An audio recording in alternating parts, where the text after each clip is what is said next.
And what is going on, everybody? Welcome back to another Monday show, as John would call it, another Boys in the Big Apple podcast with my two lovely co-hosts here. Hope you guys enjoyed the stream from Saturday night. I know we had a lot of ruckus in the chat, but overall it was a lot of fun for us, getting into the baseball talk, which we'll surely do tonight on both the Yankees and Mets half. We got an immaculate grid. We got prospect of the week, which I will break down a little bit more than I did last week because I know we just played through the highlights, but I do want to break it down a little bit more. And we'll have more content coming out through the week. I know we're up to like 1.84 subscribers in terms of the thousands. We want to get to 2,000 as fast as possible. We got to get to 1,900 first. So share out, do all the good stuff. Shouts to Armand. Shout outs to Jacob in the chat. Shouts to anyone who's coming in from Twitter. Shouts to Daniel Berry Sports. And of course, Sunil taking his first bow and arrow shot right at John, saying, "How about them feeble mutts?" It's beautiful. And I'll start my opening thoughts. I watched that Saturday stream, and a lot of it was talk about the New York Mets because not a lot of it. They live rent-free in the Janky land heads. So I think it's reversed, John. Don't worry. Oh, no. Don't worry, Sunil. I'll be there when they mess it up. Because they will. I'll say one thing. Like, I know that Brad and Sunil spar a lot, but I think if Brad was here, he'd probably be on Sunil's side and say, feeble and all this other stuff. But anyway, it doesn't bother me. Armin says the Godfather was not pleased with the Mets talk. Look, it doesn't bother me. Look, I'll start my other opening thoughts, right? I know I like to mess around with the chat, but Alex is right, guys, in this. We want to get to those 2K subs, so check out, if you haven't seen the Yankee stream, you haven't seen the Jets video, haven't seen Alex's Giants mock draft, share it out, like it, comment, subscribe. If you're new here, all right, do all that nonsense and tomfoolery stuff. But anyway, we got plenty of stuff. We got some NBA, just the All-Star break. And I'll say this right now. I spent 0 seconds watching any All-Star 211 points. Okay, yeah. I didn't watch anything from it. So nobody ask me about it, please, because it's useless. We got some more NFL draft stuff to go over with Prospect of the Week and a mock draft. So we got that. And baseball is right around the corner. What are we? Are we a week away from spring training officially? Less than, probably, Less right? than a week now, yeah. Because the first Yankee game is on Saturday. Yeah, we're right and there. And it's gonna be right around the corner that we start doing streams again, which we'll talk off air about. That's right. What's up to Benji in the chat? And then Sunil says my entire team sucks. As far as the Mets goes, and then, for Jets, it would be just in the season. But Sir Luca, what's going on? And I haven't told John yet what I told you, so don't tell John. But anyway. Luca, I'm still here. I'm just fixing the camera. My bad, guys. Hope all is well with everybody. It's up to everybody in the chat. Obviously, we're going to do some baseball talk with spring training right around the corner, probably less than a week away, as Alex has mentioned. NFL draft, mock draft, finally. Getting into NBA, we have our NBA tier maker from earlier this season. I'm trying to find, obviously, to see where the teams are at now in terms of rankings. But also, big dub by these boys yesterday. Yes, 6-5 in overtime. Have to give credit. Oh, I was out in the city watching that game yesterday. What a game! What a poverty Islander franchise they are. And how about 80,000 people at MetLife yesterday for that outdoor stadium series? What a beast. More than any of the football games. Well, rightfully so. Well, except I'll just say this, except for the Rodgers game, but everybody knows what happened there. That doesn't really count, but yeah. As far as this goes, we're actually going to talk about it a little bit. So all that Blake Snell stuff that I see in the comment section, we're gonna definitely go over. But I have some surprises to pull out. Steve Cohen did not even in the Snell sweepstakes. Why? We'll get into. Can I answer that question? Yeah, go answer that question. Well, Blake's. Why would we want to overpay for someone who's not elite? I should say. And this dude spent more money than the Yankees last year. So if you're complaining about my team spending, then it just shows we live in your head rent-free, Sunil. Scott Boris hacked John Heyman's account. Okay, so by the way, John, I don't know if you knew this. This was from the other chat that we have. You don't have a quarterback coach anymore. Zach Calabrese is now around. I know that. Calabrese, Alex? Who's Zach Calabrese? Oh, Rob Calabrese, not the. Well, he was thinking of Zach Olson, I know, but that and the other dude. Um, go ahead. No, go ahead. I said all right. So I know that my team was awful. My team was awful this year. Okay, the Giants were awful. Well, I decided to keep some videos in log. Here they are. No. Say that on camera. Say that on camera. Just remember, your organization paid $40 million for a mid-quarterback who's not proven anything to be worth that number. Meanwhile, this man is a new face of the franchise. You mean a hippie, right? No. That takes psychedelic drugs. 2 years removed from an MVP season. 2 years removed from MVP season. 4-time MVP. Super Bowl champion Aaron Rodgers. And Brett Favre will be wearing the Jets next year. No. But there's more. Gonna get him motivated. I clown the Jets going to the Super Bowl. I clown Nathaniel Hackett. I clown the hiring, but seems that I'll answer that question. Seems that man over there, said Hackett was one of the reasons he's coming here. Finally worked for us. I'll give the Jets 100% credit. You don't do this shit to go to a playoff game. You go to the shit to win a fucking Super Bowl. Super Bowl. Let's ride. To be fair, he didn't know the Rodgers he was going to get hurt. That's not his fault. That's true. It's not. That's not. I know somebody who called the Rodgers injury and spoke into existence. But Alex, why the fuck did you have to pull that one out? What did I do to you? You had to pull out that. It just aged like milk. So to be fair, he was correct about one thing. You guys paid $40 million to a yes. mid-back. Yes. Why, John? Why did I preface this saying that my team sucks? No, I didn't say you didn't. I'm saying that's what he got right. Yeah. Everything else and myself included, maybe not to the extent of him. If we have to go out here and pull up the Brian bad takes, we have to pull up the Luca bad takes. What the fuck did I do? Brian didn't do anything either. So see John who Alex is selective with. What do you mean being selective? When John makes a bad take, I'll pull up the footage. Whenever that Alex has made bad takes before.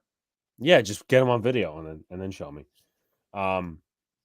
Let's see, John, are you shocked? He's a Cowboys Yankee fan. We have to help people. We help anyone. It doesn't matter. He'll get it. He's got to teach people, make them understand. Well, it depends, and we're going to get into that. We'll talk about that. We'll see. And I know Armin brought it up to us in the chat, and I still haven't watched that one video. I think it was one of the Mets content creators who tried fixing free agency. No, that was the offseason. Roberts sucks. What? That was Evan Roberts. Or whoever it was. Fucking the MLB offseason sucks. Let's put it that way. How is Cody Bellinger, Jordan Montgomery, Matt Chapman, Tommy Pham, Tim Anderson, and JD Martinez free agents? There were only two guys that were notable, maybe in 2019, that were free agents this time. Manny Machado and Bryce Harper. That's it. Why are these guys still free agents? Funny enough, Tom Smith, I think, just signed with the Cubs. He did. Yeah, he did. But the thing is, like, I don't need anybody saying to my face that MLB offseason is the best, because it's not. NBA and NFL, I think NFL's top when it comes to that. I don't know about NHL. I'm going to be completely honest. It's it depends on the class, but it's like 1 or 2 days. We're really good, strong, and then yeah.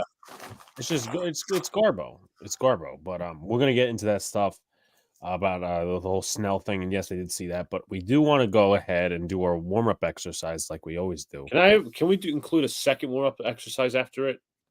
We have a second warm up exercise. No, I brought it up last week. John wanted to push it to next week, and it is technically next week, which is this week. Oh, that's right, he did. Yeah, it's ranking the best coaches. Ranking. Oh, yes, I like that. Okay, but we'll do this. Are we doing baseball, football? What are we doing? We can do baseball. Yeah, baseball's a little bit more challenging. See. Ooh. Jeez. Okay, we got first base played. We got center field played. We got born outside the U.S. We got the Guardians, the Royals, and the Cubs. So, guys, if you know how to play, throw your guesses. Guys, if you're new here, let me explain the rules. You pretty much have to get 9 players for each category, all right? So it's vertical and horizontal. And also, the rarer the score, the better. So try and think of rare players if you can. Yeah, you don't want to make the guesses obvious. All All right. right, so I got one for the Royals. And this was born outside DC and US. I'm gonna go with Neftali Feliz. Neftali Feliz. I forgot he played for the Royals. I know he was a Ranger. Okay. Guardians have a big history. I'm trying to think of someone. I don't want to. Well, yeah. Played first base. Played center field. Let me see. Let me look at this guy. All right, Luca. If you want to keep an eye on the chat just to see like any guesses that come out. Let's see. Sunil This says Eric guy, Hosmer, this kind guy of obvious. probably. Okay, all right. I got the next guy.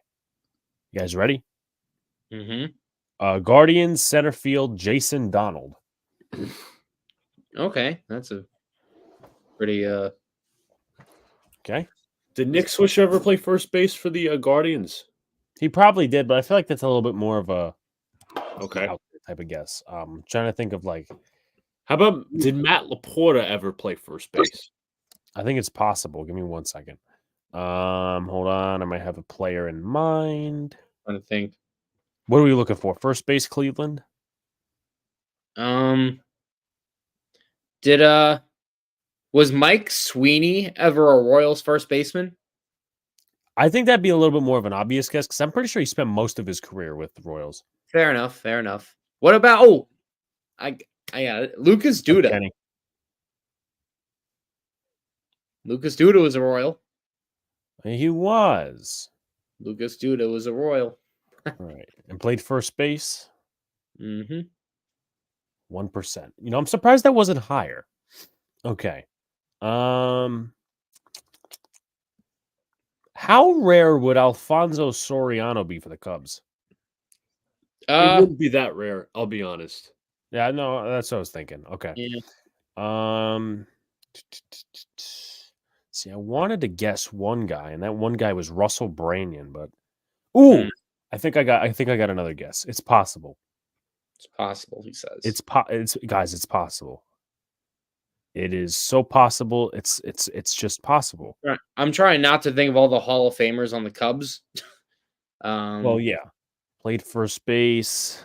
Damn. Okay, so this guy never played first base. That aforementioned player I was talking about was Jason Nix, by the way. Well, we got LI Yankee King saying Ryan. I will admit I do not know who that is. Ryan Garco? Yeah, that's a good guess. I never heard of him. I will not lie there. That's a good one if it's correct. Shout out to Chris. He actually read my mind.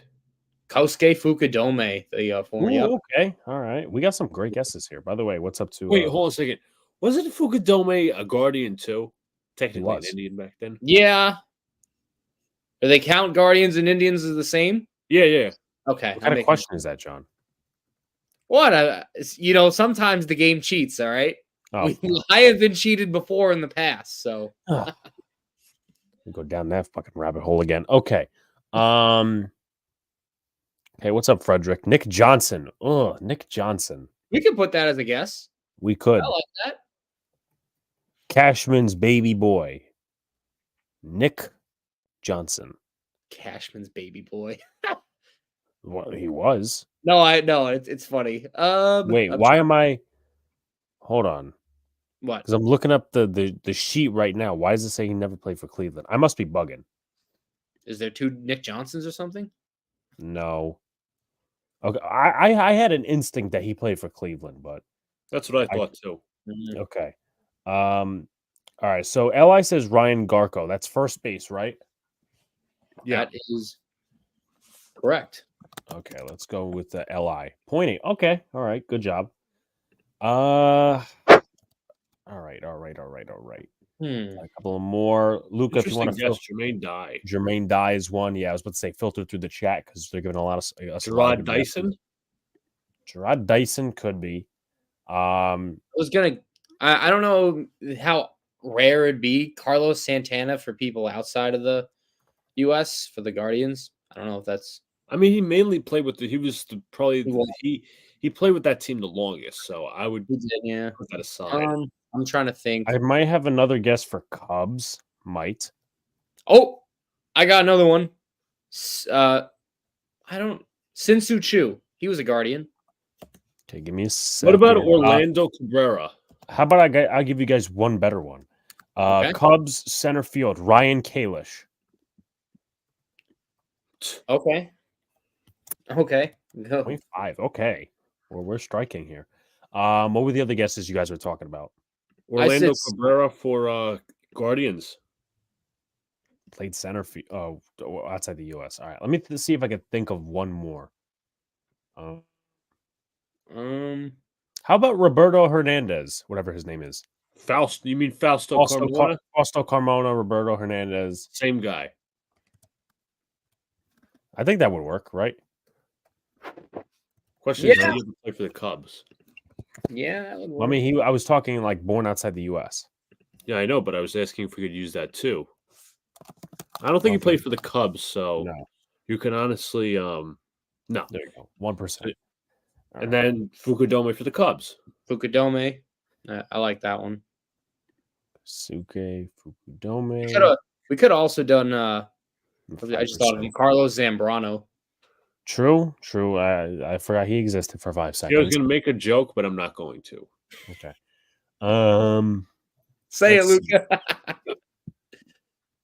Luca. Cubs first base, center field. Trying to think of bums that played first base. Let's see what we got. Center field and first. So Derek Lee is an option. Think back to like their 2012, 2011 teams when they were garbage. I can't see how Angel Pagan played first base, but you sometimes you're surprised. Let me look.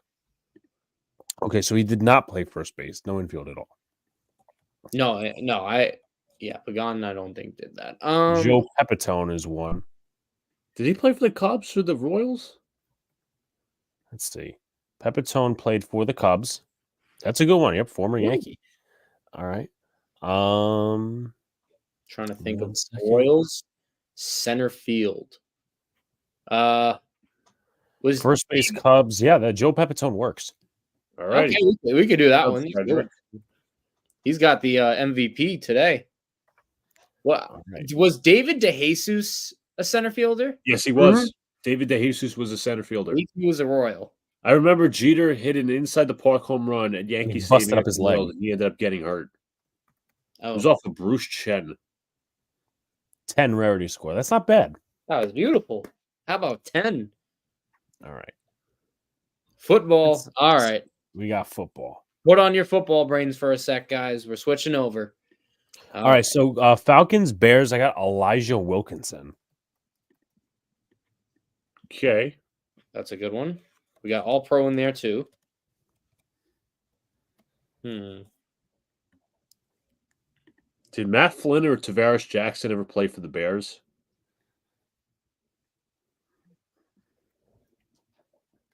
Flynn did not.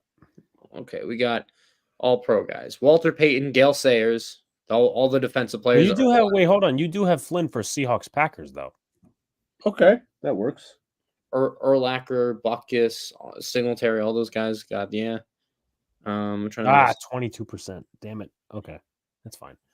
Devin Hester, Pro Bowl. All pro. I'm trying to think of other Bears. Mike Ditka. Trying to think here. Ravens. I'm trying to think that 2000 team. Shannon Sharp. Michael Oher would be. Did Pace play for the Ravens, or am I thinking of somebody else? I'm probably thinking of some other guy. Who? No, I'm just saying, like, did Orlando Pace ever play for the Ravens? I don't think he did. Lance Briggs, that's a name. We could go with him. I got one for the Bears. I don't think people are going to remember him, even though it was recent.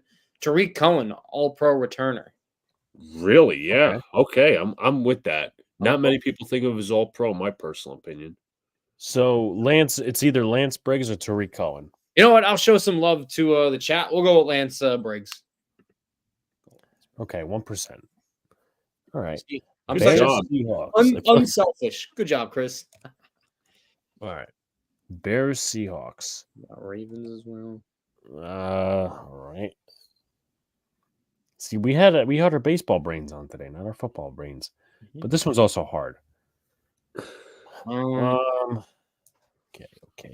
Let's see what else we got. There's got to be a quarterback. Absolutely not, Li. No, sir. No Justin Fields in New York. No reclamation projects.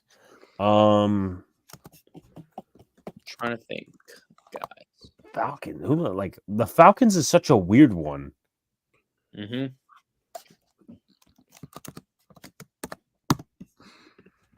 Is Lucas writing an essay? No, I am not.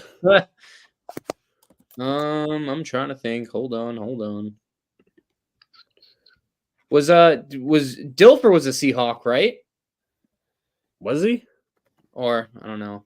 I know he was a Raven. He was a Seahawk. Oh, I took a wild shot in the dark there. So do we go Trent Dilfer? Do you want to?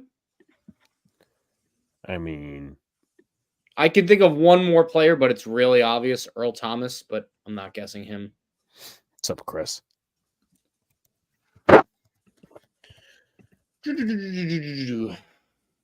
All right, let's go Trent Dilfer. Trent Dilfer. Okay. Got also another question. Trent Dilfer it is. 12%. Okay. Well, we're gonna score high on this one, so it's gonna be All right. that way. Mays is or Daniels isn't there at 6, so the Giants move back. You could, yeah. I mean, sure, but you got to get somebody in this. You think about it.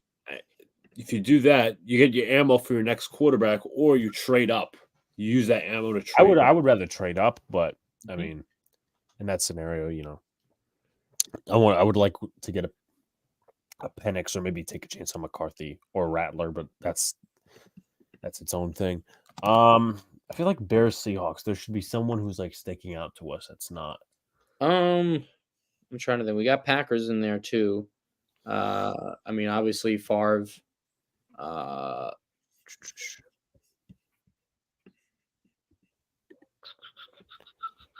Falcons. Damn.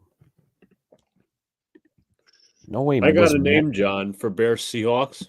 Who you got? Former Jet, Kellen Davis. Oh my God. Okay. Okay. Sure. Oh my God. That's friggin' hysterical that you thought of him. I wouldn't even thought of him. Good one, man. That's a good one. Have to give credit. Stop with the give credit. All right, we got a T. Packers Falcons. I think Casey Hayward was a Falcon. He was. And he was a Packer. He started out his career with the Packers. Okay. Please don't be high. 2%. Holy shoot. Okay. Let me see if this guy was an All-Pro with the Packers. I'm trying to think of all pros. Maybe someone old. I mean, obviously Aaron Rodgers, first guy. Yeah. We said Brett Favre. What about, let's see, Antonio Freeman? I mean, the guy I was thinking it was John Kuhn, but we can do that. You know what, John Kuhn I didn't even think of. So yeah, he was a fullback. Remember? Yep. They loved him in Green Bay. 0.5. Oh, score. Okay, Ravens All-Pro and Ravens Falcons. Was Jamal Lewis a All-Pro? Yes, he was. Jamal Lewis was an All-Pro. All right. 3%, and then one more. Seahawks Falcons. Was Amon Green an All-Pro? Asks Chris. And he also throws out Bart Scott. Amon Green was an All-Pro once, and Bart Scott wasn't a Falcon. He was a Raven. He wasn't. He would have been good for all. Well, actually, no, it would have been second team All-Pro. But good guess. Technically, we We could do Devin Hester for this one. He played for both. Really? Yeah, he at the end of his career. Interesting. I didn't even know He was that. a Raven and he was a Falcon. Let me see. So, let me see one guess here. I just want to double check that this guy didn't. Devin Hester is the first. Okay, yeah, we can roll with that. Honestly, Could also do Hayden Hurst, but that might be a little more obvious. Hester, I would go All right, personally. Devin Hester. 3%, 44. That's not terrible considering the two high scores. Correct. All right. Should we do the coaches thing? Well, what about basketball? We're doing basketball too. All right. Last one was annoying. I'll say that. Yeah, The last one was very annoying. Pistons, Celtics, Pistons, Warriors. Only one team. They got the Cavs. You also have the Spurs. Alrighty. Let's see what we got. Let me see if this guy played with the Celtics. Very notorious, but I don't think he played with the Celtics. No, he did not. Shit. Who are you thinking of? I was gonna go Spurs, Warriors, the infamous Zaza. Wait, no, he didn't play Spurs. No, he didn't play for the Spurs. I'm thinking of the Spurs because he injured Kawhi. That's true. Thinking of some Pistons players. I'm trying to think. How about Jonas Jerebko, Pistons Warriors? Yes, I'll sign up for that one. The Jereb man. 4%. Chris Bingo. says, will Chauncey Billups be high for Pistons? That's one to think about. Pistons, Celtics, Chauncey Billups. That's one to think about. I'm not automatically on that, but he did play with the Celtics at the beginning of his career. Okay. We could for Cavs Celtics. There's a couple guys we can think of. Rondo. We can think of Irving. How about Isaiah Thomas? That's one. Him? Let me see if this guy played with the. I know he played with the Celtics. I'm gonna see if he played with the other teams. Jay Crowder's another option. Just throwing it out there. Joel Anthony says Armand. Ooh, that's a good one. I'll take that one. All right, we'll do it. Boston do it. Spurs. Joel Anthony. Okay. Let's see.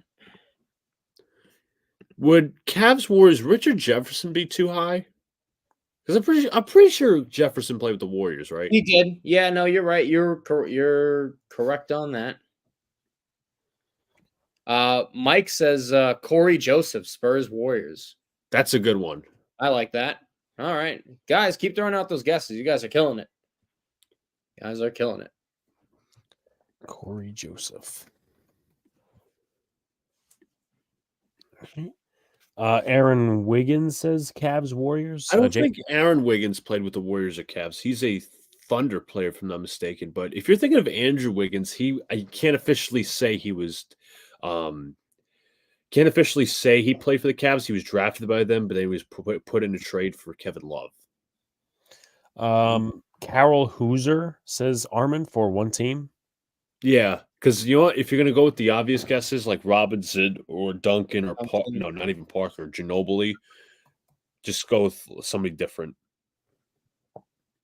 I'm trying to 21%. think of one team for Cleveland. Who the hell played one team for them? Obviously, There's not a LeBron, lot you can think of. I don't think a Galskis did. Jesus, man. Not even Anderson Varejao. Got some more Armand guesses, but I'll let you guys think. I'm trying to think of guys on that team. Delonte West. Larry Hughes. Daniel Gibson. I'm trying to think of other guys. Oh my God, this is torture. This is a hard one.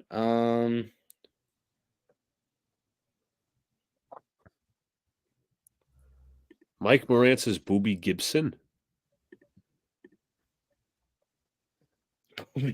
Who's Is he talking about Daniel Gibson? Yeah. I mean, did he play on one team? I hope he did. It was only the Cavs. Yeah. I don't know if he played for another team. Oh, crap. Okay. Good job, Mike. There we go. 3 more. All right. We still got plenty of Pistons ones.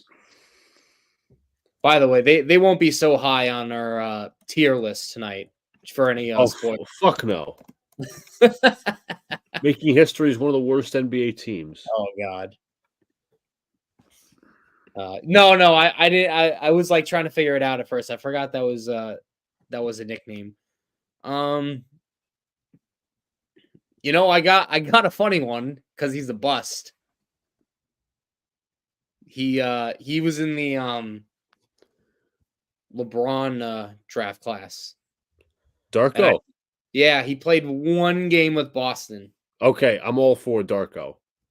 He played 1 game. Darko Milicic, Alex. Darko for who? Celtics and Pistons. The legend. Cavs, Celtics. I'm trying to think of somebody rare. I don't want to think anybody with who could have also been Celtics Pistons? Who? Marcus Morris. Damn. Well, I think Marcus played with the Pistons. He did.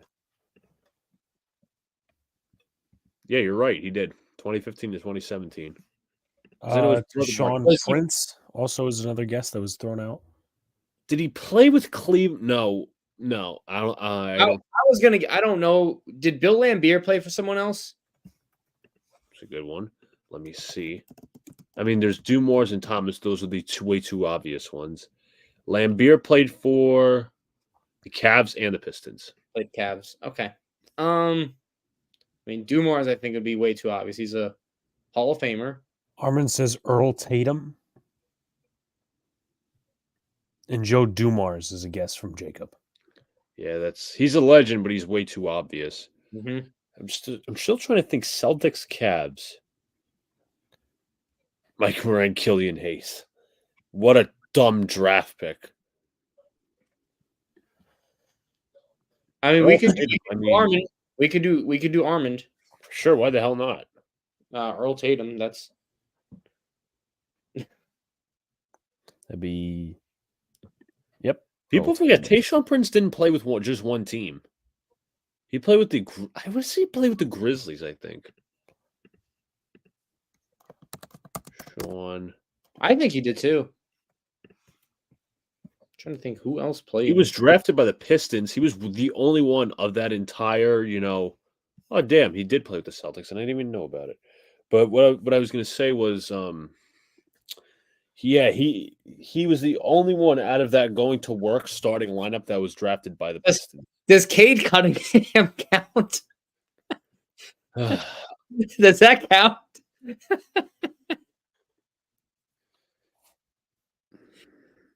Does it? I don't know. I mean, he's only played with the Pistons this far, so you could say that. I just like Killian Hayes better. Jaden Ivey. We can do Killian Hayes. All right, yeah, Killian Hayes. We'll go with Mike's guess. Killian Hayes? Fucking trash-ass draft pick. All right, that was 8%. That's not bad. That's not horrible. 30. 30's not bad. Not at all. Not bad. Okay. For another warm-up exercise, Luca, tell the chat what you want to do. Well, today I wanted to do this last week, but it's okay that we didn't do it last week. I want to rank the head coaches in New York. We're talking hockey, we're talking basketball, we're talking football, we're talking baseball. So, I wish I had the iPad charged for the little thing here, my little board. Let me get a pen. I'm gonna just. Damn it! I'm gonna just throw it off the bat. No, hold on a second. What he's gonna say. 1 second. How about we do a tier maker of that? It's hard I think we should just rank them. because there's too little. Like there's only 10. so many teams. Or how many teams? Well, how can you rank Jack Vaughn, though? Because he's no longer the coach. Right. You want to? I mean, you want to do Vaughn because He Ali could. hasn't coached a game yet. Okay. I'm just gonna start off the bat. The easiest one. Robert Saleh, the worst. So we Oh, got yeah. what, 8 coaches? Correct. All right, so we got 8 coaches. I'm as we write things down. 2, 3, 4, 5, 6, 7, 8.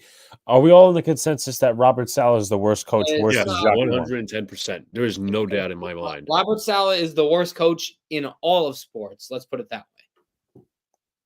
That's a bold take, but it's true. There is nobody worse than I Robert think that's a Saleh. little bit of an overreaction, John. No, it's not. He's the worst coach in all sports. Correct. So you're saying he's worse than a David Quinn? Worse than coaches who've gone 0-16. Yes. Yes, he All is. Okay, so Jacques Vaughn. Now, do we put him over or under Brian Dable? You know what? How about this? Let's shoot to the top. Who is better? I know this guy has had a short time here. This one is a little bit longer. Who is better, Peter Laviolette or Tom Thibodeau?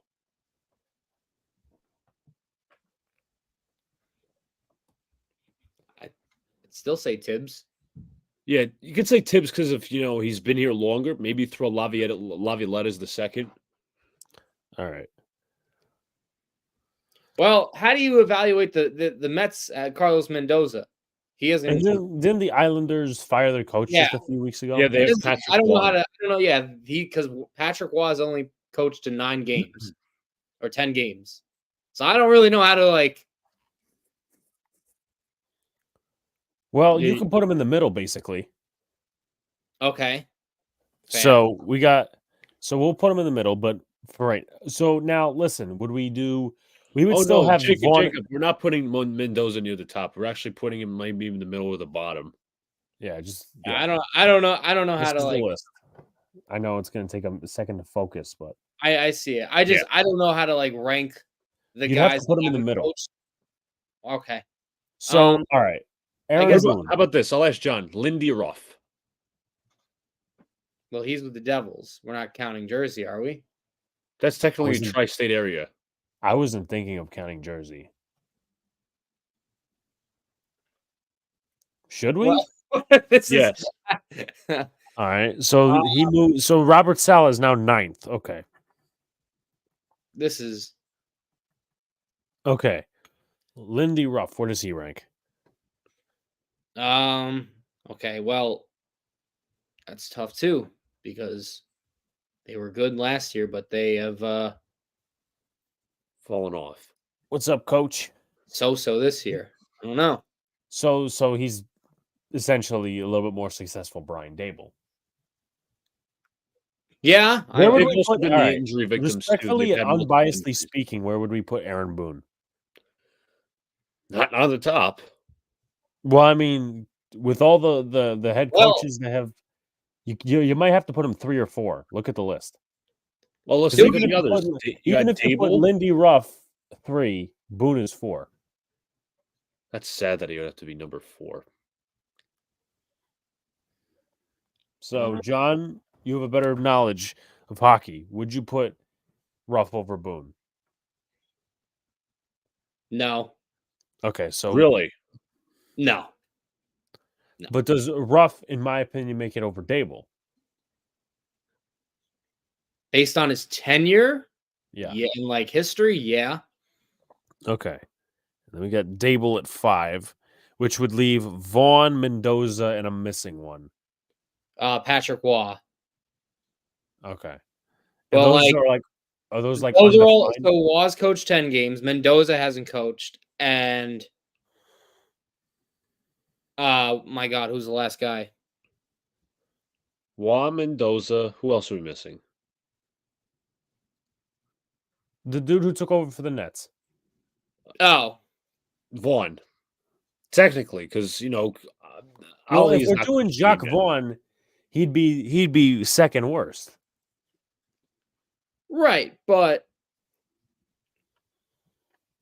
so then, wait, are we only saying he's in there just because he got fired today? Luca? I mean, he's had the sample size technically.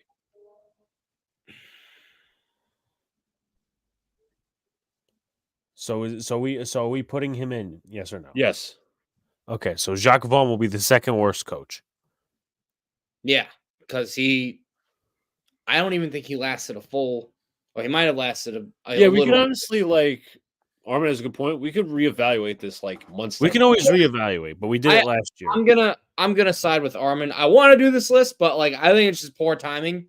Yeah, I because think we you have, just gotta wait a Yeah, little bit. we'll give it All time. right, why don't we do this another time? This we'll have a better list once we see. Yeah, Uh, but at least we brainstorm.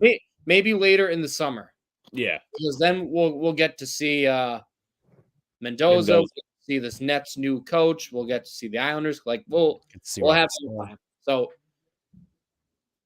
feel. But- And Alex, remove that damn name off the damn screen.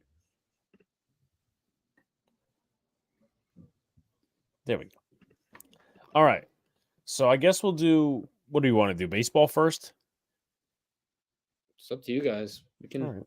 baseball. I mean, because I know we got the mock drafts and all the other stuff to go through. I just wanted to ask. No, so- yeah, go. I'm down for baseball. Yeah. All right. So, let's start. I know everybody's been asking, Luca. I'll ask you to go through the chat just to see what questions we got. Blake Snell. So apparently he's been offered by the New York Yankees a 1-year contract. I don't know what the total is. I don't think they came out with that. And they had interest in him before. Now let's go around the panel with personal opinions in the chat is allowed to answer to. Let's answer an opinion-based question on Blake Snell. Does he take a 1-year deal? Yes or no, John?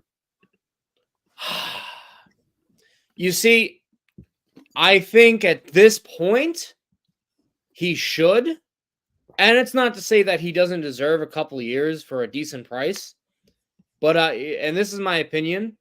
If you look at who his agent is with Scott Boras, and you look at the history, not even I'll say the past couple of years at least, right?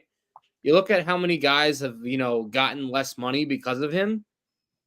It's the case in terms of them missing out on top dollar because he thinks his players are worth a certain price, but the reality is most organizations don't want to play or pay certain players at either based on position or based on age or whatever the case may be.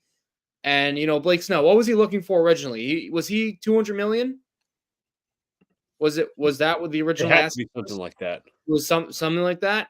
So you look at that, and now you hear offers, a potential 1-year deal. Like, yeah, he's kind of these players. Remember, as the season goes on, they want to play. They're losing leverage. The teams have it. Like the players are losing leverage. It's not just Snell. I mean, Armin brings up a good point with his comment. You got Montgomery out there still. You got Bellinger. You got Max. Pretty good guys. Like, I'm not saying these guys are superstars, but these are definitely quality starters out there. Now let me ask you this, and I'll go to Luca with the same set of questions. If you were Snell, and also answer if your thoughts on what Snell would do, would you take the years or would you take the salary? Because the Yankees could go ahead and offer like $35 million 1 year, for instance. But let's just say team B or C, the Giants or the Angels, they go out and offer Blake Snell something like 30, 33 million for like 2-3 years. What do you think he's taking? I assume it's the years he wants as my best guess, because the reason why he's going to do a prove it deal is to show he can get locked up again if he does take a 1-year deal. That's a big if. But Luca, if you want to. You think he'd do like something a 1 year and then a mutual option where, the teams. I just don't see these guys wanting to take. Not that I think they're forced. I don't think they want to do it though. No, of course. Yeah, I think these guys are looking for top dollar because again, their agent told them they can do it, and it's not the first year that you remember the big free agency class of Harper and Machado. Yeah, it's 2019. How long it took those guys to get signed, and if you look back, if you remember that year correctly, there was offers well above their numbers that they signed for by their original team. So that kind of sort of screwed them, I guess. Yeah. So let me ask you, John, because I know you and Armin disagreed about this, but we could also kind of put it into the chat and have them think about it too. I know you're not that you're pro Boris, but Armin is anti Boris. He's like, these guys, he's ruining his players and he's not getting them signed. Like, I thought what's your John said perspective? that. I thought John was the one to say that Boris sucks as an Yeah. agent this year. I'm the one that said that that he's kind of like screwing. Okay, so it was switched then, but explain your point of view. So, Armin's saying he's not anti-Boris. So I just switched it up here, but John, if you want to explain your point of view. I think that with him holding at like I think with Boris, right, especially because it happens to a lot of his free agent players, he's waiting for them to get bigger deals later to the offseason, but he doesn't realize he's losing leverage each time. And each time you see guys get screwed over. Mike actually took there's a comment in there, and I give him the credit because he's the one that said it. But Michael Conforto was a guy, when Boris was his agent, that he really got screwed over because he was looking for money, and nobody thought that he would be anything because of injury and stuff. Well reasoned, right? I mean, who would want to sign Michael Conforto to a long-term deal now, looking back at it? So I think he's screwing his players over. And, if you're, and the way I look at it is this, because we're almost done with the offseason except for these guys, right? That's the last domino, big domino. You look at two big free agents, and I'm going to keep it to these two guys because they're Mets and Yankees. Juan Soto and Pete Alonso. Both guys represented by Boris. Both guys looking for a big time contract. Now, I don't think these guys are in the same price range because of age and position. No. But I mean, if you're a current agent on him, doesn't it give you a little worry with his track record? I mean, it has to. I mean, he represented either one or both of the Harper Machado duo. Mm-hmm. And now you got this is, and it's just such a bad fucking image for baseball. Like, It is. Not that you have to pin down and say, it's all Boris's fault or whatnot. And that's not what we're saying here. But just you got some top remaining free agents. Football doesn't do that. You'll have some free agents, but maybe it's because, it's due to injury or this, that, and anything. Jordan Montgomery should not be on the market right now. Cody Bellinger should not be on the market. Montgomery won a World Series. How is he still in the market? That's my question, obviously. Cody Bellinger is a former MVP. These guys are Matt Chapman won the Platinum Glove. Oh, really? The best defender at third base. Yeah, none of these guys are coming off. I think there was a whole entire list that somebody put up. Blake Snell, for as much as I criticize him, his faults, he did win a Cy Young. He should be on a team. Mm-hmm. So again, bad imaging on baseball, which we all know. We all saw the news last week where Manfred's going to be out after 29, well, after 28, really going into 29. But I don't know, man. I mean, I know we're on the Snell subject, but it's just a horrible image for baseball because then you got these fans that are it's baseball season, the one sport homers. And then you got the people that criticize them the baseball season people are so cute. This is why, because baseball's image fucking sucks. What's up to Miz in the chat? It does. I was going to say, especially when you fucking your audio switched to the beats. You have to switch it back to the microphone.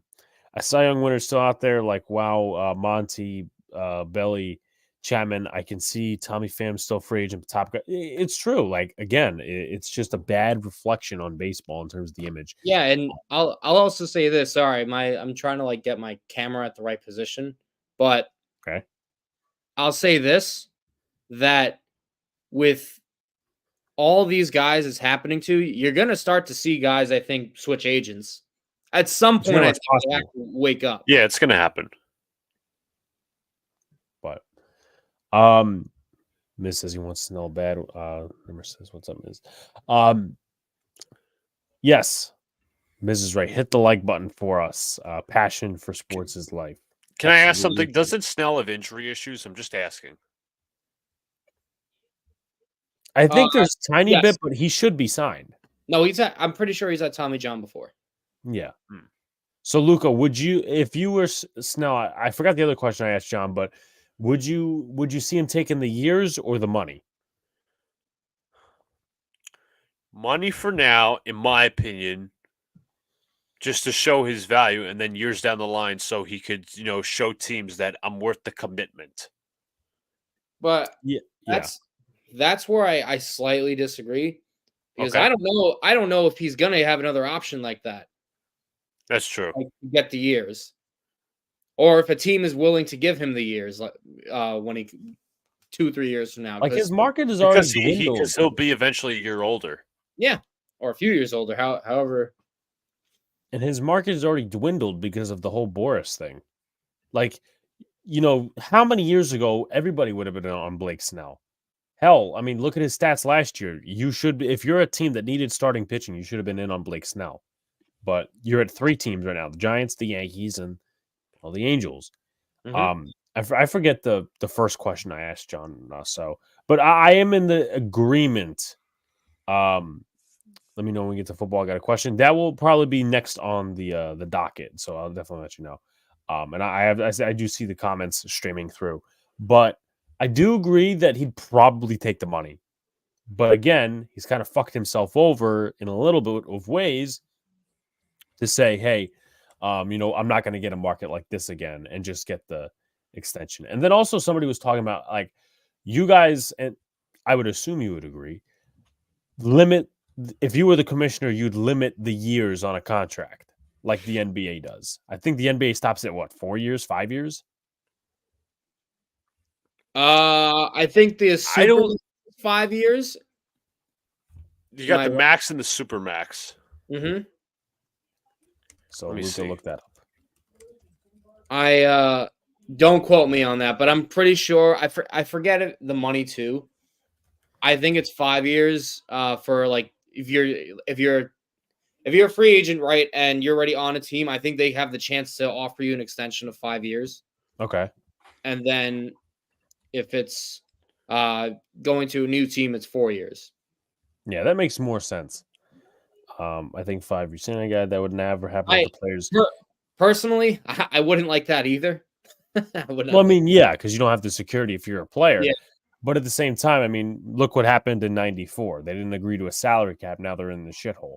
Mm-hmm. Yeah, and when it comes to the basketball aspect, like, it's not that I don't think there's a rule in place about the contracts, but you have rookie scale contracts, you have max contracts. I don't think NBA teams are willing to pay past like 5 years. You see, the Allen Houston contract, the Amari contract, all those contracts, can scare you off. But now I'll say this. Does it push for a team, like for the MLB, to push for not a salary cap, but a salary floor, and they have to spend a certain amount of money? I think they already have a salary minimum. I'm pretty sure in baseball they have a salary minimum already, and it's not really worked.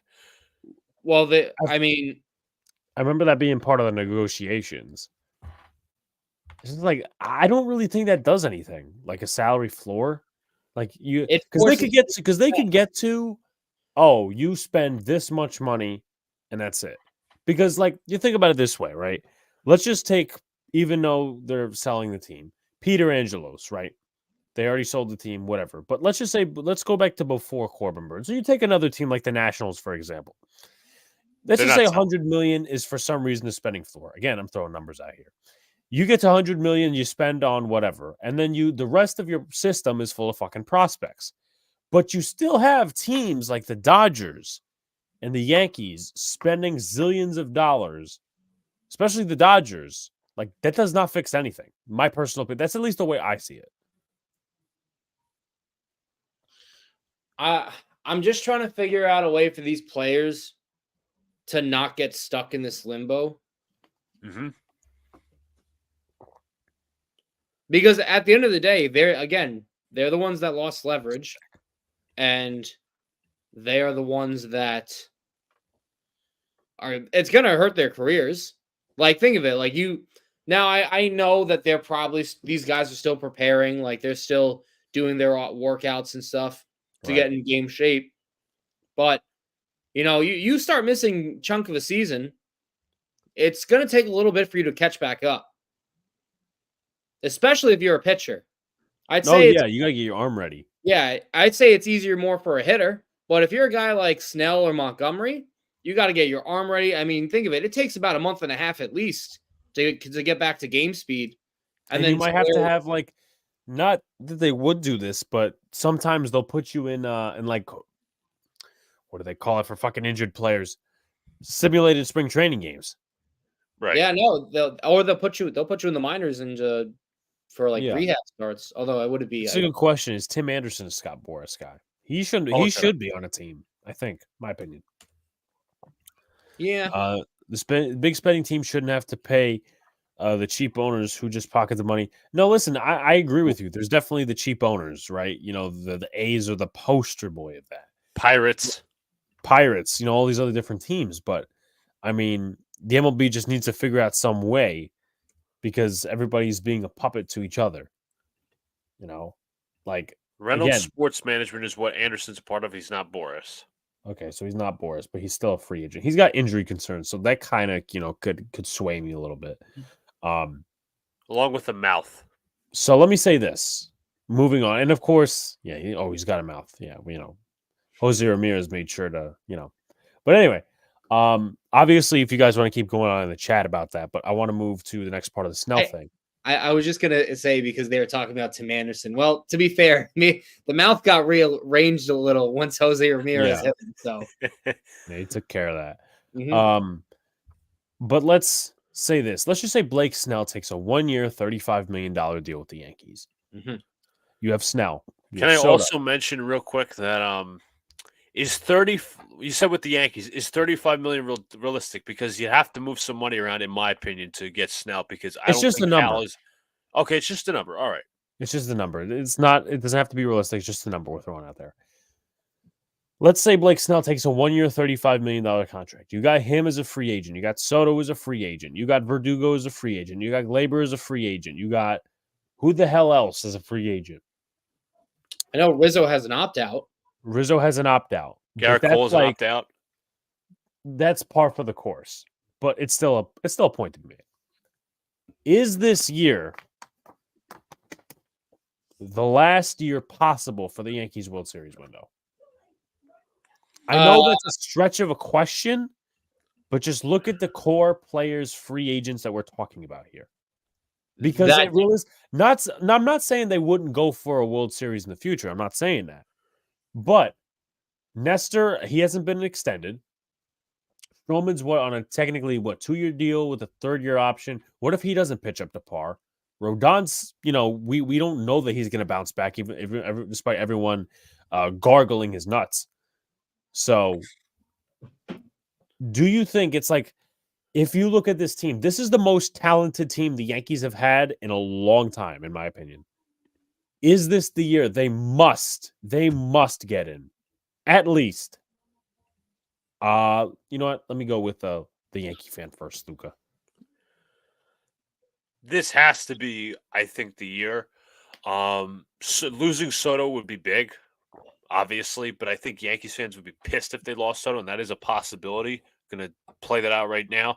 And I'm sure the Yankees PR machine would sell that Spencer Jones or Jason Dominguez is the next Soto, who cares about that. But it could obviously be replenished because Garrett Cole, can opt into his deal. Let me look at the free agents here. Soto, you mentioned. Rizzo can always be replaced by Murakami. The Yankees can offload Stan's contract. These players can be re-signed, but I think this is the best chance. This might be the best chance they have to essentially say. Okay, I just want to go over some comments before we get to Sir Angry John. I would not touch Thor with a 30-foot pole. I would not touch Clevenger with a 30-foot pole. John, before you say some stupid shit, so he had the smile on. I'm like, he's gonna say some stupid shit. No, go ahead. They must go for the division and show how good they can be. That's a good point. No, the You're Yankees absolutely still have a window, but like bathroom window, the small one. Yeah, the window's only Yeah. getting smaller. Yeah, exactly. How did Altuve get a deal? $25 million a year. That's not bad. That's kind of a JD bargain, in my Martinez, opinion. yeah. This was from before. The point of the threshold tax was so smaller teams can spend money from the big market teams, but they don't. Oakland probably pocketed hundreds of millions. Yeah, because they're a bunch of scumbags. Hot take: Soto walks. Jones steps up to take his spot. And if they don't win a World Series or do enough, I'm going to look at that negatively. Yeah, the Yankees PR machine. They're writing the articles right now saying Spencer Jones or Jason Dominguez is going to be the next one. So they're writing the articles right now. Can we completely be honest for about 7 seconds? They're writing the articles right now saying just in case Soto leaves because they probably know it's a big possibility. Not saying he can't resign, but just making a fact. Yeah. Yankees probably have to this year before the Orioles get really good. Yeah, no, I absolutely Remember, Aaron Boone has talked about multiple times we got to catch up to the rest of the league. Well, we haven't. No.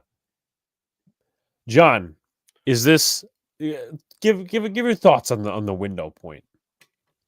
If it's not this year, or I'll even extend the olive branch to next year. Assuming Soto resigns, I don't know when it's going to be, and I think the window might close because remember, Judge is 32, Cole is 33, so they'll be mid-30s.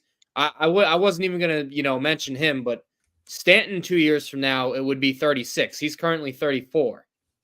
I don't know. Do you still want to count him as a core player or? Ooh, Stanton? Yeah.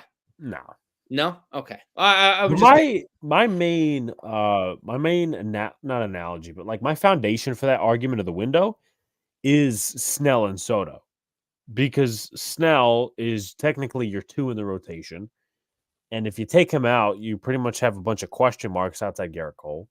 right. And as for Soto, he is a difference maker. And then if you don't bring Verdugo back and you don't bring Soto back, now you have Dominguez, Jones, and Judge, which is all fine and well, but it's not the outfield of Soto, Verdugo, Judge. Mix that up for you. Not to mention, you're talking about Judge's age. His legs will only get worse because he is playing center field.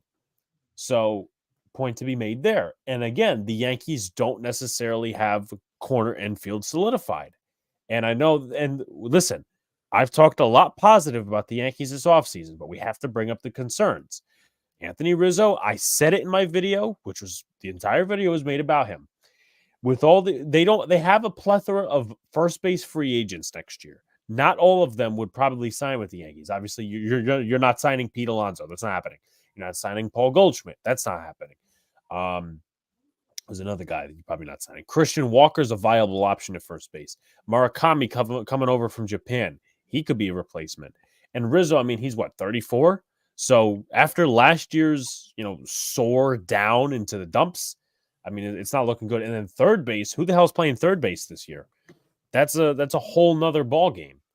So that's DJ LeMahieu or Oswald Peraza, depending if they give Peraza a chance. But LeMahieu also had a bad year last year, and we wanted him to hit 280 and all, and he wasn't good at all. You wonder if he was fully healthy too. That's a problem. Yeah, I feel good about Stan. He's made changes to his workout. You say that until he takes the field. He's got to prove it though. He's got to play like when people say, "Oh, a player gained this mass, a player lost this mass." They have to play in that mass. They have to get used to it. And if they don't feel comfortable, they're going to either gain or lose the weight, and that's not going to help. So we have to see him on the field for the progress to be evident. Kike Hernandez is a free agent. I didn't even know that. Alberto Mondesi's meh. How about the Mets window, John? I'll tell you what. There's a bigger window for us. The Mets have a better farm system than the Yankees. No, they do. They do. It's but not the Mets I will not. I will yet. But they haven't started the window. You really haven't opened that window. We haven't opened it yet. There's potential to unlock the window and open it, but there's no. But again, I'll admit they have not opened it yet. They have not made a serious run yet. But it's better than being aging and mediocre. Well, it depends because like those are two dead end like extreme parts. Like you either have an aging bad team or a team that never reaches its potential. But I am more excited for my team's future compared to your guys because the kids don't match up. Like future I mean, wise. you Luis Angel Acuna. That all right. So I Clifford. don't know if I agree with that. Really? Okay. So like Vassal And and he's not even Warren would, he's not our best pitching prospect. okay. So Christian Scott. who would be then? Christian Scott. Okay, so you match him up against Will Warren, Mhm. and you Or you- Chase you Hampton. debate- or Chase Hampton. You debate that. I think Will Warren's better, but also Chase Hampton you could throw in a bag. Fair enough. Fair enough. If you're talking like just kids, Spencer, I'm not saying that we should have, held on to Spencer Jones, but Spencer Jones, I mean, he's got a pretty good bat. As far as like, I will take those three core players for right now. Dominguez has the potential, but again, he's not coming back till June. You gotta see with his oh my god, what's the injury, yeah. injury? Yeah, I was trying to think of the Elbow. exact. He is ahead of schedule, but you have to see. And then I'm gonna look at the Yankees. I'll say this: I'll take Dominguez over anyone in our farm system, and I won't even like debate that. But I'd say, the next few guys up like Jet Williams, Drew Gilbert, Acuna, they're all better than you. Probably when we're looking at the grand scheme of things, probably have better pitching. Outside of Will Warren and Chase Hampton, because we did trade, and it's not an excuse, it's just the truth. We traded it away, so the Mets have the better end of the stick. Mhm.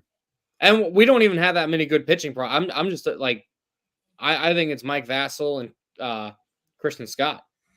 Yeah, I don't know why they're not giving me prospect rankings, but Jason Dominguez is a No, John alluded to that. Crackle Nuts. I think you need to. That's you a little bit of a steel pill there. I mean, these are just depth guys. Taylor, Duvall, Segura. Yeah. Mike Morant says Jet Williams is going to be a star in his opinion. Yeah, no, and a very bright future. But here's one more question, and this could be answered with a yes or a no and a brief explanation before we move on to roster battles. Then we move on to like football or something else. That question is: do you think Blake Snell has the mind for New York? I'll start out with the non-Yankee fan. What do you mean the mind? Like the mental capacity?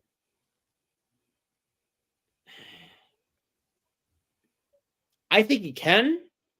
Okay. I think he's a smart enough guy, and I think he's experienced enough. But again, I don't think that's the biggest question in this. Okay. Like coming to his decision. All right, Luca. I think he's got the mindset. Okay. All right. Benji asked me a question. Would you? Stanek. He wasn't signed, or was he? No, I don't think he's been signed. I mean, I might give him a look. Let me get you his numbers from last season. Yeah, I'm looking at it right now. 2023, 3-1, 4.09 ERA. Look at Not the bad. baseball spawn as well. I would take him. Wait, who were we talking about? Stanek? Ryan Stanek. He was the guy on the Astros. Yeah. I believe he was with the Rays too. So if I'm not mistaken, I would take Ryan Stanek. He's a very good reliever. Good 7th, 8th inning guy.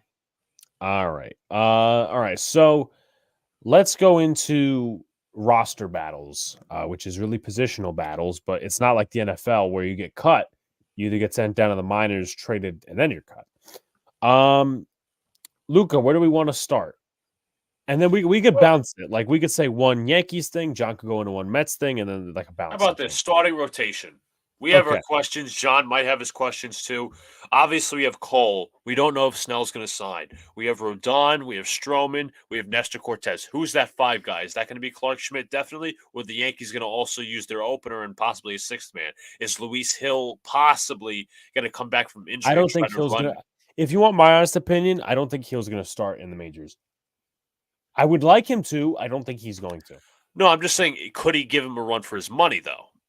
If he pitches well in spring training, yes, because he was very good as a starter. Okay. Who else That's would be until in the the Yankees fucked with conversation? him, and then he started walking people.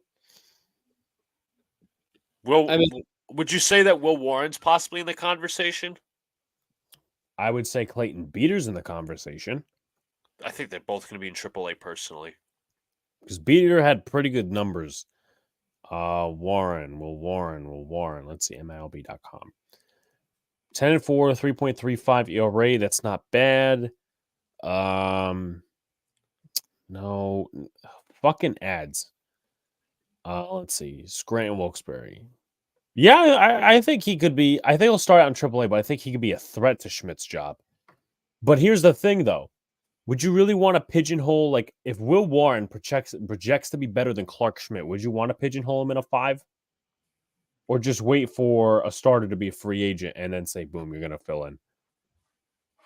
I mean, there's no outside of Cole for next season. I don't know. You said Cortez might be a free agent after next year or after this year? Let me look at his Look up contract. for me. He might have another year. Might.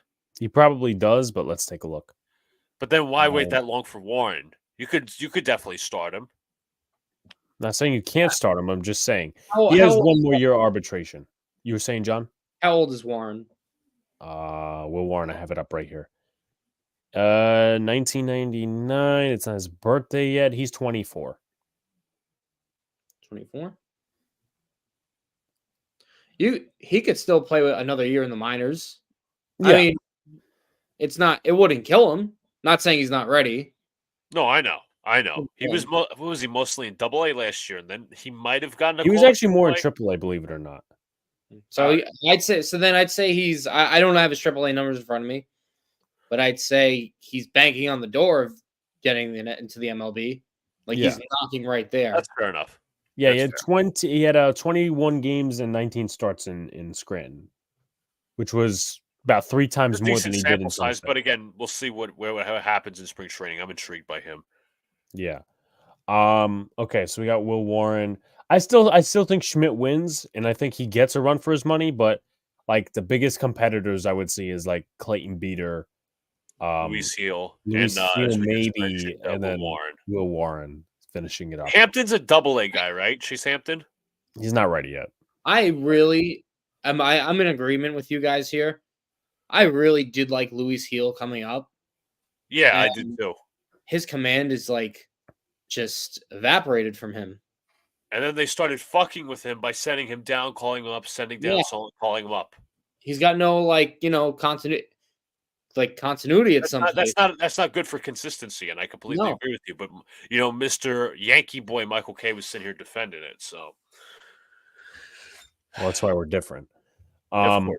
Okay, so we finished up the starting rotation. As like I was talking more of like a roster battle. Like catcher is gonna definitely be a battle. Why But don't we get the starting pitching for John's sake? well, I mean, yeah, we could, but also I was thinking more along the lines of because if you were discussing question marks, I would say like strength, like a strength and a weakness. No, I know and then that's we part dig of the into roster battle. That's what I know, but I was talking like positional battles, whether it's a That is a weakness or not. positional battle. I said yes, yes, Luca, it is. But I'm saying for the sake of weaknesses and strengths, and then we go into okay, this guy's gonna pitch here. This guy's competing with him, not necessarily of like whether the position is fulfilled with good depth or not. I'm just saying like those guys are competing. Who has the chance to win? But since you were taking the line of strength and weakness, John, what's strength and a weakness for the Mets coming in? A strength and a weakness. Well, I'd say A strength is the core of these. Do you mean positional wise or Position. like a strength of a position for this team? They I'd have say the the infield is offensive a strength. Hmm. I'd say that for sure. The infield is a strength. The weakness,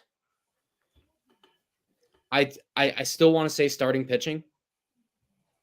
Not Okay. that they don't have they have the depth. I just don't know how many frontline guys they can go out and produce quality things. But that'll be one of the positional battles that we have. Armin's actually saying the bullpen. That's a wait and see before I call it a strength.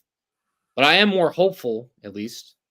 So in the starting rotation, you have Senga, you have It's what's his name, Quintana, so we'll have Sanga, Quintana, Sevi, Hauser, Minaya, and Hauser. and then As you a- also have maybe as a sixth man, you have Joey Lucchese, maybe. Well, that was the first positional battle, or one of the battles I was going to talk about. Who gets the? See, I actually wouldn't mind a 6-man rotation either Right. to preserve some of these guys.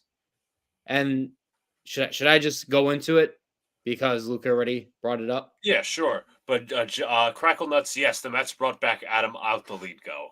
Yes, he did. All Crackle Nuts' fault. But the so one of the battles I had was starting pitching, that back end or injury replacement guy.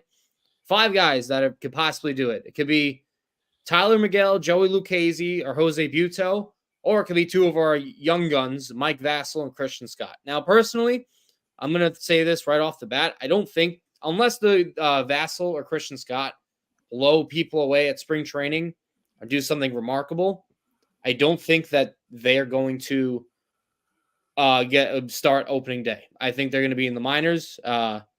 Believe AAA for both. It seems.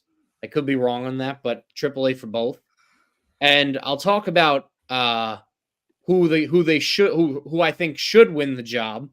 But we'll start, Tyler Miguel. Obviously, I was very not happy about him a lot. We saw a couple streams where I lost Shit my the bed.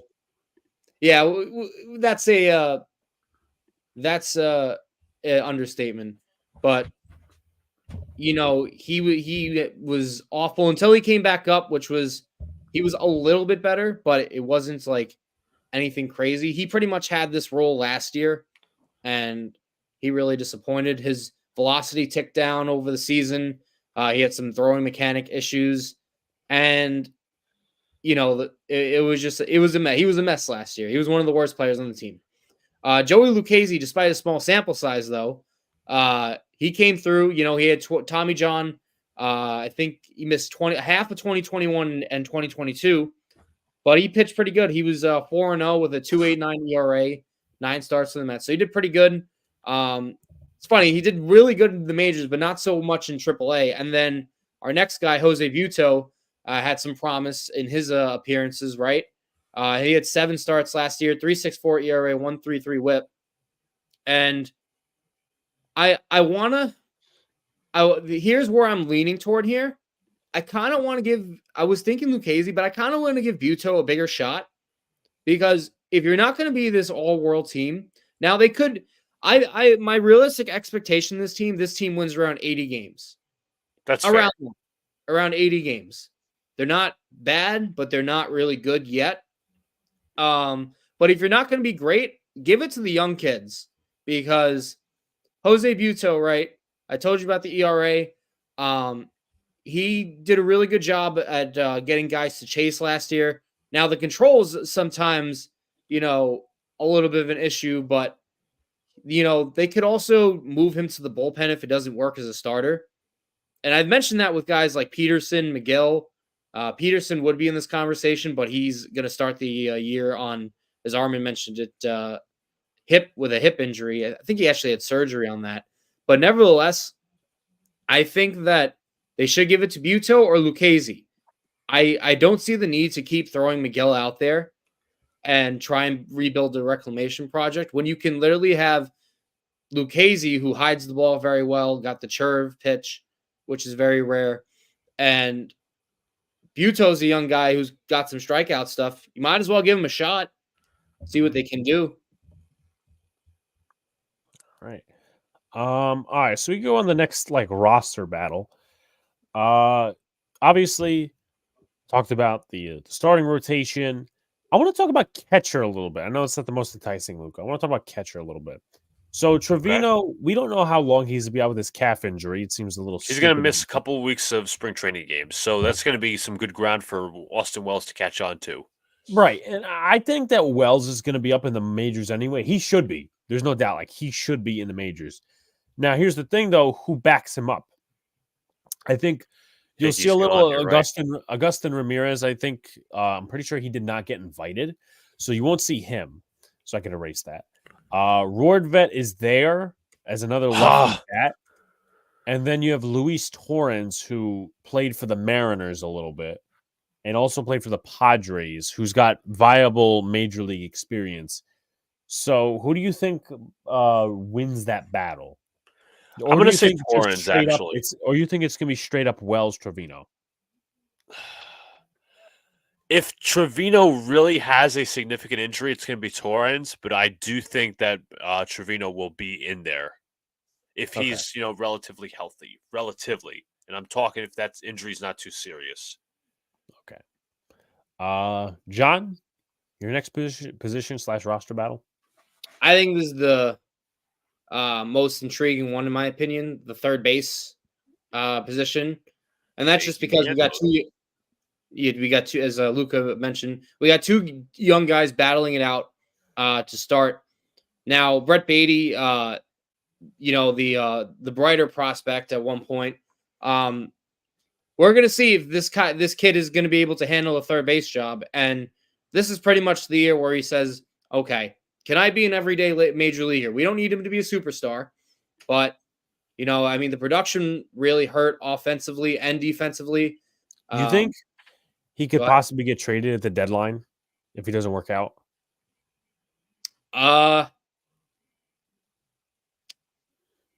Depends. See, I would have said yes if it weren't for Mauricio getting hurt. It's true. But because I don't know, we really don't have another third base prospect in the system. Like, I don't count Vientos and Beatty as prospects anymore because they're going to have roles on this team.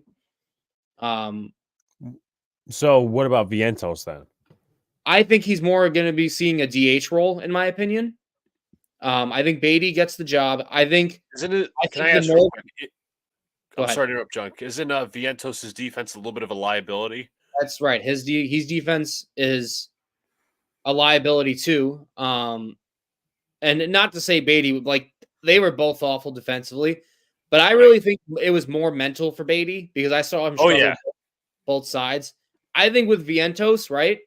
I really think this guy has raw power, and he can get get you 20 homers, if you play him consistently. I think a big thing with Vientos is, remember, Epler decided to play Vogelback over. I know I scoff at that horrible decision. I thought Buck hated him, or was that really an Epler thing? No, that was true. That Epler loved Vogelback because he wanted to justify the trade. Sounds like the Jets. But anyway, it's more so of, getting him the consistent at bats instead of him sitting 6 out of 7 days. And for Beatty, it's about, can he gain his confidence back? And that's going to be the big things with these kids. The other guy who I see can get some reps at third is Joey Wendell, but I mainly see him as a backup defender. He's really not good offensively, but he's solid defensively. I can see him also more at short, second base. They'll move him around. But again, not a good offensive player, but he can definitely help you out late defensive games. I think he was like a positive defensive WAR player in his career. I think he's probably. Do you guys still? You guys don't have Guillorme anymore, right? No, he left. That's what I thought. I'd say Wendell's a bit of an upgrade. Yeah, I mean, I feel like they're about the same. I don't think it's like too big of a difference, in my opinion. I know. But to put it to perspective how bad each player was defensively last year, I did write it down. Brett Beatty, Brett Beatty, -5 runs, defensive saves, -4 outs above average. And Mark Vientos last year defensively, -4 runs defensive saves, -1 outs above average. So pretty awful, if you ask me. But Oh yeah, it is. they're gonna have to learn, and if they don't learn, then next year is the offseason where it's like, okay, we know we need a third baseman, let's go get one. Okay. Is Torres going to get traded? I don't really see it feels like the Yankees are higher on him than most, but at the same time, they're not optically showing that they want to resign him. He'd probably be the number 2, number 3. I think he's going to be slotted in. I'd say the 3. I think he's going to be behind Senga and Quintana. Okay. Okay. So I was another player I was thinking about on Saturday that wasn't on the roster, but anyway. All right, Luca. Next one we could do is we could do the bullpen, and then we could finish off with the outfield, which obviously will flip back and forth. The outfield. Now we obviously know that Verdugo, Stanton's DHing, Soto and Judge will get the viable starting roles, but there are a lot of backup spots. Everson Piera, who didn't show a lot last year and was part injured, as Dane said. Oswaldo Cabrera, who really struggled last year and is not really a good outfielder, let's be honest. Trent Grisham, who the Yankees acquired in that Padres trade. Greg Allen, who is back for another tour. And Oscar Gonzalez. What are your thoughts, Luca? Well, I don't think Gonzalez or Allen are going to be in serious consideration. So I'm thinking more along the lines of Cabrera and Pereira. I think the best asset for the Yankees is to use Cabrera all over. But at the end of the day, I think this is Cabrera's last chance to have a viable role on this team. In my opinion, he needs a bounce back season, and he was a liability offensively last year. Grissom's just going to be that guy as a backup, so I don't really expect much from him. But I do think he'll be a backup. At least they'll carry at least 5 outfielders. I think that's the limit. I think it'll be you have your base 4 because of DH, and then you'll probably, in my opinion, it's going to go Grisham, Cabrera, and then they'll probably start Pereira in the minor leagues. I don't really see them unless, again, you want to treat it as okay, Stanton's an outfielder, but I would highly doubt that. Even then, Grisham and Cabrera go in front, so that puts Pereira on the odd way out. John, your outfield. With my outfield, well, obviously, the starters kind of just obviously we knew the starters, but the alignment kind of got announced. Nimmo will be in left, Harrison Bader will be in center, and Marte will be in right field. Now, when all healthy, that is a filthy outfield, in my opinion. When that's the key, all healthy. So the backup outfield spots do become important, and some of the guys that could get a look: DJ Stewart, Tyrone Taylor, prospect Drew Gilbert, Ben Gamel, and Trace Thompson as well. All guys that were on the either roster or on potential tryouts for spring training. I think what's going to happen, and this is more so because this is a Stearns guy, I think Taylor gets the 4th outfield spot because he's got speed. He's got pop in his back. And now DJ Stewart played a very good, portion in September and deserved a spot on the roster. I see him more in a DH role as a backup, but also I don't feel the sample size is big enough. I feel like he's a one-dimensional hitter. I think could be a power hitter, but I just don't see it happening in terms of him getting that role over a guy like Tyrone Taylor who offers more in a 4th outfield spot. And I will expect Taylor to play because I don't want to bank on the health of Marte or Bader because both guys are great one on the field, but constantly hurt. Not the long-term answer, Benji. And how come the Mets aren't in on Snell and Monty? I don't really see that as they don't want they want to spend next year. They don't want to spend this year. Here's someone that I mentioned briefly. I would not mind if Trace Thompson made this ball club. I think he could be a guy. Right. I think he'd be a guy off the bench who can be a good pinch hitter and give you some pop off there. If you're gonna have a bench, at least have a depth and have a deep bench. I think he'd be a fifth outfielder if he won that job. Okay. Mike says if they sign Snell, they lose a draft pick. Qualifying offer and also the luxury tax as well. Yeah. Well, I mean, Alvarez isn't up for contract extension. Yeah, no, I think he's pre-arb still. Yeah. So, all right. And then last round for everybody, the bullpen. Now, I've expressed concern with this. Now, this Luca walks away. I'll start it off. So, you have Clay Holmes, who's going to be the closer. You have Loaizaga, who's going to be one of the setup guys. What's up to Almighty in the chat? You have Tommy Kahnle, who's going to be there. I'm going to pull up the Yankees roster at this moment. And you have a couple other guys that can mix in, but there's a lot of question marks. There's a lot of guys that have to fill in holes. And the rest of it, it's like, again, I said this on Saturday. The Yankees decided this offseason not to invest too much in the bullpen and decided to trade for low risk, high reward type guys. Clayton Andrews, they just traded for a couple of days ago from the Brewers. He doesn't have the best stats on him. A lot of guys that Matt Blake has to polish. Clayton Beater, probably not a relief pitcher threat. You move down Caleb Ferguson, some of the best stats.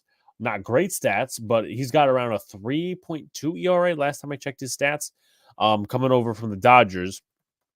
And he's a lefty, so that's, a solid sign for the Yankees, especially coming into spring training. Yeah, 7-4, 3.43 ERA, 3 saves last season, 70 strikeouts, and a total of a 269 opposing average, which should go down. You move forward with that, and you go to some other guys we talked about. Luis Gil, does he try to step in a little bit and make a role for himself, not as a starter but as a reliever? You have Victor Gonzalez, who they traded in the Trey Sweeney trade, traded for in the Trey Sweeney trade. You have Ian Hamilton, who was pretty inconsistent last year. Clay Holmes, Kahnle, Loaizaga talked about them. Ron Marinaccio, very disappointing last year. You have him. You have Nick Ramirez, very disappointing last year. Cody Petit, who they traded for. Cody Morris, who they traded for. McKinley Moore, who's a hard-throwing lefty, who they traded for. Luke Weaver, who they still have. So there's a lot of question marks. It's low risk, high reward. Luca, what are your thoughts? Yeah, when it comes to the bullpen, the Yankees, I think, do have a lot of options. I'm interested to see how I think his name is Caleb Ferguson, who the Yankees traded for from the Dodgers, is essentially their Wandy replacement as a left-hander. Yankees have a lot of guys in the bullpen, as you just mentioned: Nick Ramirez, Victor Gonzalez, Ron Marinaccio. Obviously, you don't want to bank on all of them to be like successes. I thought Ian Hamilton was solid last year. I think he is more of a long towards middle reliever, not so much in the important innings, but if you're up like 9-5, you need somebody to eat innings. He's the guy. Nick Ramirez, I really don't want to see at all. The Yankees overused him, and he's not really a guy that should be used in the majors at a huge level. I'm interested to see these Morris and Petit guys, to see what they have. I don't think they'll carve out a role immediately on the team or an important role. Obviously, it might be, never know, a long reliever or AAA guy who comes up and down. Obviously, the Yankees shipped off Greg Weissert, so they'll need a replacement for that. I don't expect to have much of a role in this team, but the questions I have with this is more, not so much it is the back end. Can Clay Holmes be consistent for once, and can Jonathan Loaizaga stay healthy? And same thing with Kahnle. Okay, John, your bullpen. All right. Probably the biggest mess last year of this team. You could argue that, or starting pitching. Jeff Brigham. No, he's a name we're not going to bring him back. Okay. But no more Dominic Leones, okay? I'll say this about the bullpen. A lot of question marks still. They have a lot more arm talent in there, though, than as opposed to last year. Obviously, Edwin Diaz is coming back. You're going to have a full season of him. He looks ready to go already in, as pitchers and catchers have already reported, obviously. They were showing some video of him throwing, which is an excellent sign, and he should be ready for opening day. Then, obviously, the guys who are pretty much locks out the lead go. Brooks Raley, really good lefty. Really liked him. Unfortunately, Drew Smith will be back joining once again. But you look at the rest of the guys for a middle relief option. I think 2 guys that should be pretty much locked, or you know what, I'll even throw 3 guys. Jake Diekman, veteran lefty, can get lefties out. Shintaro Fujinami, crazy arm, really talented with high velocity. Problem is the control. And Jorge Lopez, an all-star 2 years ago. Hopefully the pitching lab can fix him, and David Stearns can. David Stearns is a guy that's known for getting good stuff out of relievers. So we'll see what he can do with some of these guys. Then you got a couple guys that are fighting for another spot or 2, whether it's Phil Bickford or Michael Tonkin, both looking on the outside with a good shot of getting in. Remember Bickford, they got him from the Dodgers last year. You know, he was okay-ish, not the greatest. His walk rate kind of skyrocketed here, but he's got a good fastball. Hitters just don't really see it well. So maybe that's something that helps him. Tonkin, again, a guy with the Braves at one point. He also played a little in Japan. And I think in Mexico too, if I'm not mistaken, but I could be wrong. He's a sinker baller, and he's got good command. I think his walk percentage is like a little above 7%, which is very good. And then you got other guys, you know, that it could be battling it out, like a Sean Reed Foley or Johan Ramirez, Grant Hartwig. Got some guys we saw last year. So we'll see what happens. But there's a lot more talent here than there was last year. Okay. So that wraps up with the MLB portion. Tonkin could be an innings eater of the bullpen. Eating's inner. Put that one on the if Jacob's still around, you got to clip that one. Yeah. Eating's inner. Any final thoughts? I'll take that as a no. Negative. I would shake my head. Okay. I say we do the prospect breakdown, then we do the mock draft, then we hitch into basketball. I disagree. Disagree how? I wanted to go a little bit over. You know what? We'll not even go over the All-Star game because it's bullshit. I just want to do the tier maker real quick. Okay. And we'll discuss everything that goes with that, as long as you're okay with that. All right, fine. All right. So we'll break into the NBA tier maker. Now, I don't have the official one from when we did it back in October, but all we know is Brian's take of the Wizards being better than the Hawks has flopped, like most of his takes. Do I get So I do a score 20 for that one, and Brian gets like a minus 20? But anyways, we have the same categories. Really good. I'm just uploading this for later, so just it kind of interfered with it. My bad. All right. Really good playoff contender, elite championship contender, play-in, not play-in, or tank-worthy, right in the middle, or worst of the worst. So I do have the NBA standings. We could go over it a little bit, but the first team on our docket is the Philadelphia 76ers. They are the 5th seed. They've also been hampered by injuries, most notably to Joel Embiid. Mm-hmm. I would put them in the really good category. I agree. Are you in agreement? Because to me, like, I still think, like, obviously this would, without Harden, this is kind of like their best chance. Maxi's an all-star. Joel Embiid's playing his mind off. They got some good role players, but it depends on Embiid's health. It's like he's either never healthy in the playoffs or he doesn't come up big. So I want to put them in the elite, but this dude just can't stay healthy, so I'm putting them in good. He's got the Amari Eddie Curry knees. So I know where. I guess we could know where we could play where we place the Wizards, right? Either worst of the worst or not playing or tank worthy. Worst of the worst. Yeah, that's a note to Sir Brian. Yeah. Next team is the Atlanta Hawks. They are 24-31 on the season. They're about where I expected. They seem they're probably going to inch in as a playing team. Obviously, they've got. Let's pull up some of their rankings too. The Atlanta Hawks. Obviously, a lot of rumors surrounding Trae Young and possibly trade scenarios. They were looking at trades for DeJounte Murray. They're the NBA's worst defense, and they're the 7th best offense. So again, not being able to fix the defensive issues, even with some supposed defensive players like DeJounte Murray and the DeAndre Hunters, the Onyeka Okongwus, and the Bogdanoviches and Capellas. It's like that team has taken a massive step back defensively. So we're going to put them in the play-in. Their offense is one of the best, and they move the ball well. They can shoot the ball well, Defense but defense horrific for the Hawks. You're right. Absolutely right. Moving into the Cleveland Cavaliers, they have skyrocketed to the second seed in the Eastern Conference. Now, Donovan Mitchell has been a huge part. Some people have been including him into the MVP conversation. They also added guys like Max Strus and George Niang in the offseason. They've played their asses off. Darius Garland has played well. Their bigs also have played well in Jared Allen and Evan Mobley, but Allen for the most part. They are the second best NBA defense. Their offense is okay. They're around 16th. But do you see them as a championship contender? No, I do not. I think they're a really good team. I like the backcourt a lot, and I think they've definitely improved from last year. I still think that their front line should be better, but I don't think it's as good as it should be. Like, I think their bench improved. I think a lot of things improved for this team, but they have the talent. They just don't always have it.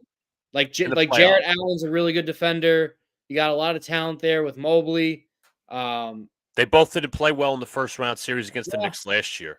They went on a hot run in last year. Yeah, last year as well. They were the home team. The Knicks were the 5 seed. Yep. They went on a hot run last year, but they came up short against the Knicks and lost in 5 games. Mitchell Robinson outplayed Jared Allen. Julius Randle outplayed Evan Mobley. So we're throwing the Cavs in the really good consistent playoff contender. I think we know where we could put this team. There's not much needs to be said. Yeah. The Detroit Pistons. Yep. The worst. Indiana Pacers, they're an interesting team. I thought they were going to break out a little bit. Currently in the standings right now, they're at the 6th seed. So they're in the top 6, which ain't bad. 31-25, you have the all-star play of Tyrese Halliburton, probably the league's best offense. They actually second best by the statistics. One of the best perimeter shooting teams across the league. Yep. No, they added Siakam, which really him and Turner have been excellent. I still think they're a play-in team. I just think they're a year away from taking a major step. That's why I say play-in. Yeah, plus they have rookies like Jarris Walker. I think Mathurin's play well. They have some good veterans, but they have a lot of young guys. So a lot of young guys on that team still. That's why I say play-in.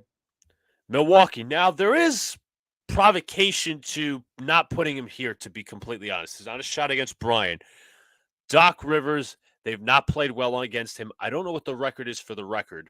They've struggled defensively. They've struggled with pairing Dame and Giannis. A lot of people, including Brian himself, have complained about Dame's shot selection, including his inefficient percentages. I'll say this, though. I understand that the Doc thing, I completely agree with you. I'm still going to put them in the elite category. Okay. Because their team, I've seen them do it before.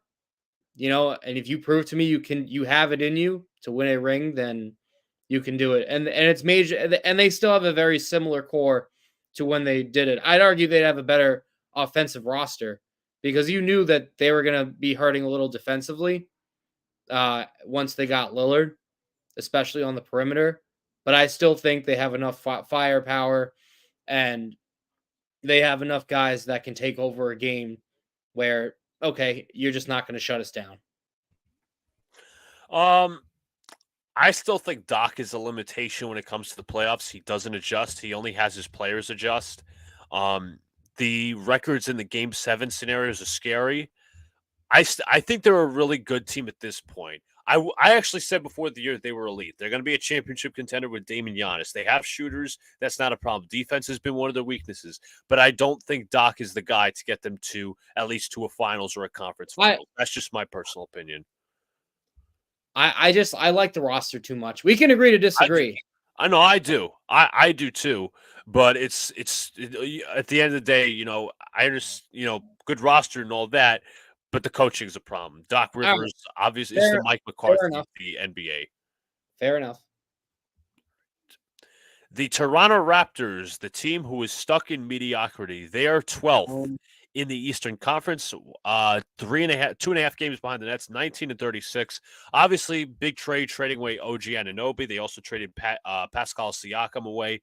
RJ Barrett, Emmanuel quickly. They've also tried to prosper, but there is some inconsistency there.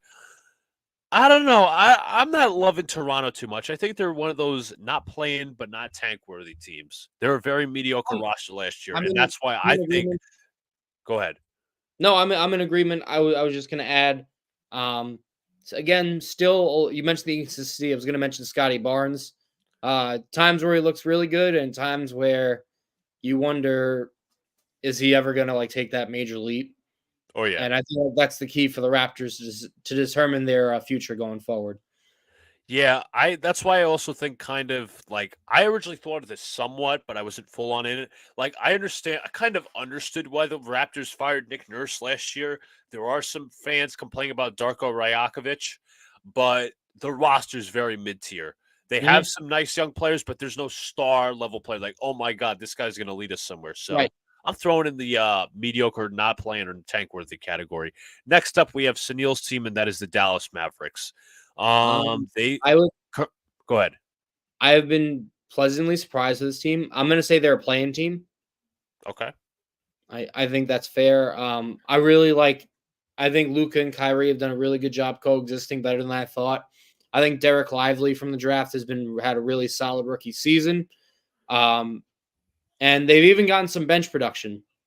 So Tim kudos Hardaway. to not. Yeah, Tim Hardaway might be They also could be added PJ Washington. PJ Washington from the Hornets. So I think they're a playing team. I think so too. I mean, the West has been really competitive. Obviously, they have injuries to Maxi Kleba and Dante Exum, who's actually kind of played a role. But at the end of the day, nice shooting. But there's a lot of teams competitive in the West. They still struggle a bit defensively. They're better than last year, I think.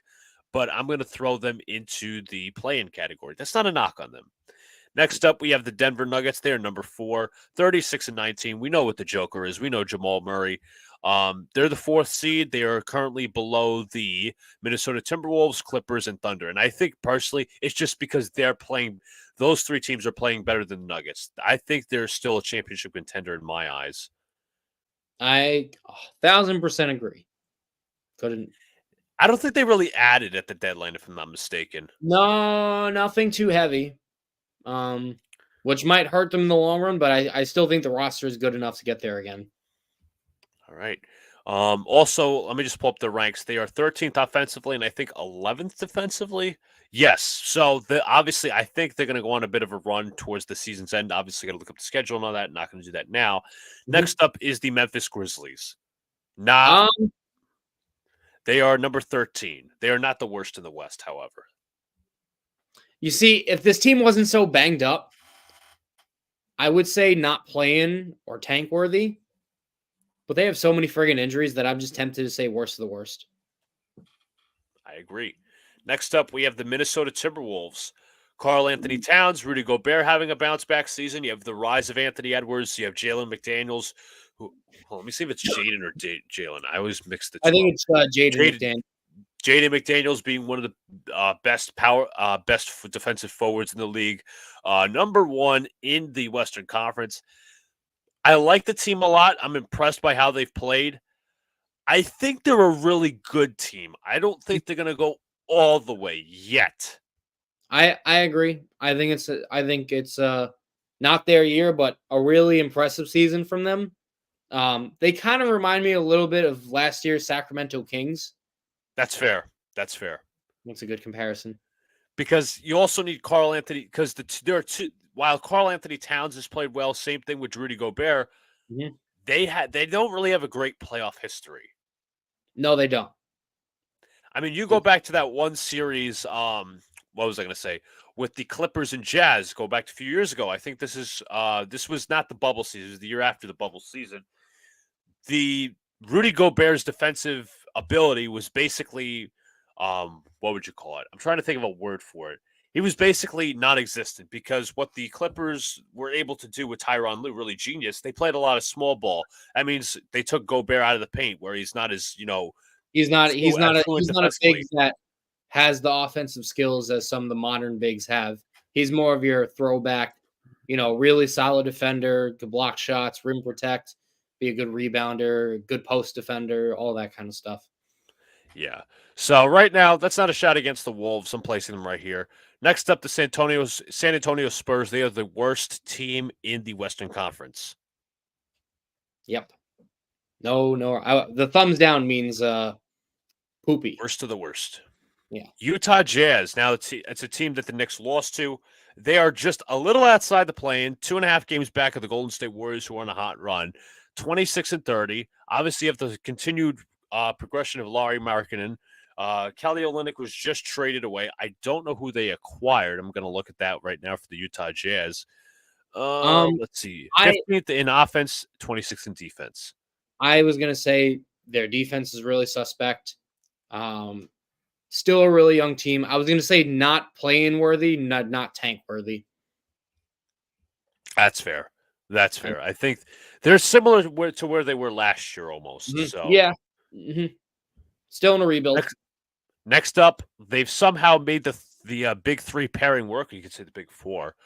The Los Angeles Clippers, Russell Westbrook off the bench, James Harden, Kawhi Leonard, and Paul George all playing in harmony. Mm-hmm. I thought this would fail. This is probably one of the more shocking teams to me. I'm going to put them in the elite category. I think so too. They also have some nice role players, obviously. I know PJ Tucker's complaining, not so much. That's not so much a worry. Norman fucking Powell, man. He is such a good player. Off the bench, 45.3% from three, 49% from the field, 13.4 points off the bench. He might be a contender for sixth man of the year, in my opinion. You also got Ivica Zubac. You have Terrence Mann. Bones Highland, I think, has somewhat of a role. But I think this is maybe one of the bolder takes. I think Zubac is one of the most underrated players in the league. I completely agree. I really like him at center. He's a stable force. He doesn't do anything really. He's not like, oh my God, he plays, he's really elite defender. He's just in his role. He's like, I'm playing my role. I am not doing anything outstanding. But and he can make shots when you need him to. He really can. All righty. Next up, we have the Phoenix Suns. Now they're an interesting team somewhat. They're number 5. They've had their struggles. Kevin Durant, Devin Booker. I think they're really good. I don't really see them. Even like Bradley Beal's been hurt as well. I think he's still hurt, if I'm not mistaken. They're really good. Not a championship contender in my eyes. I'm gonna disagree with you. Really?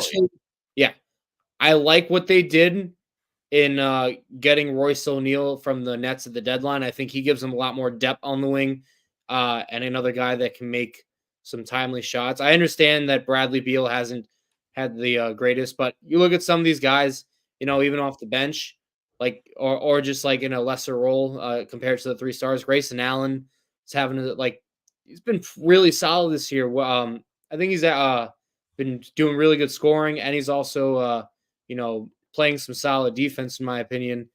And 48% from 3, John. For Allen, right? Mm-hmm. Yeah, no, he's doing great. But then you look at that star power, and I think with Kevin Durant and Devin Booker to lead them, I think they're still an elite team. I'm gonna say they still are. I could be wrong, and they could flop, but they've showed. I mean, if they don't win this year, then I'll start to question them more. But I'm still gonna put them in the elite category. Portland Trailblazers. They're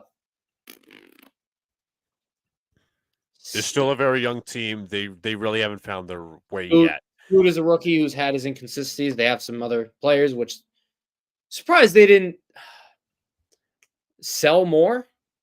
Yeah, but they could have sold Brogdon, but they opted to keep him. They kept him. I don't know why, but okay.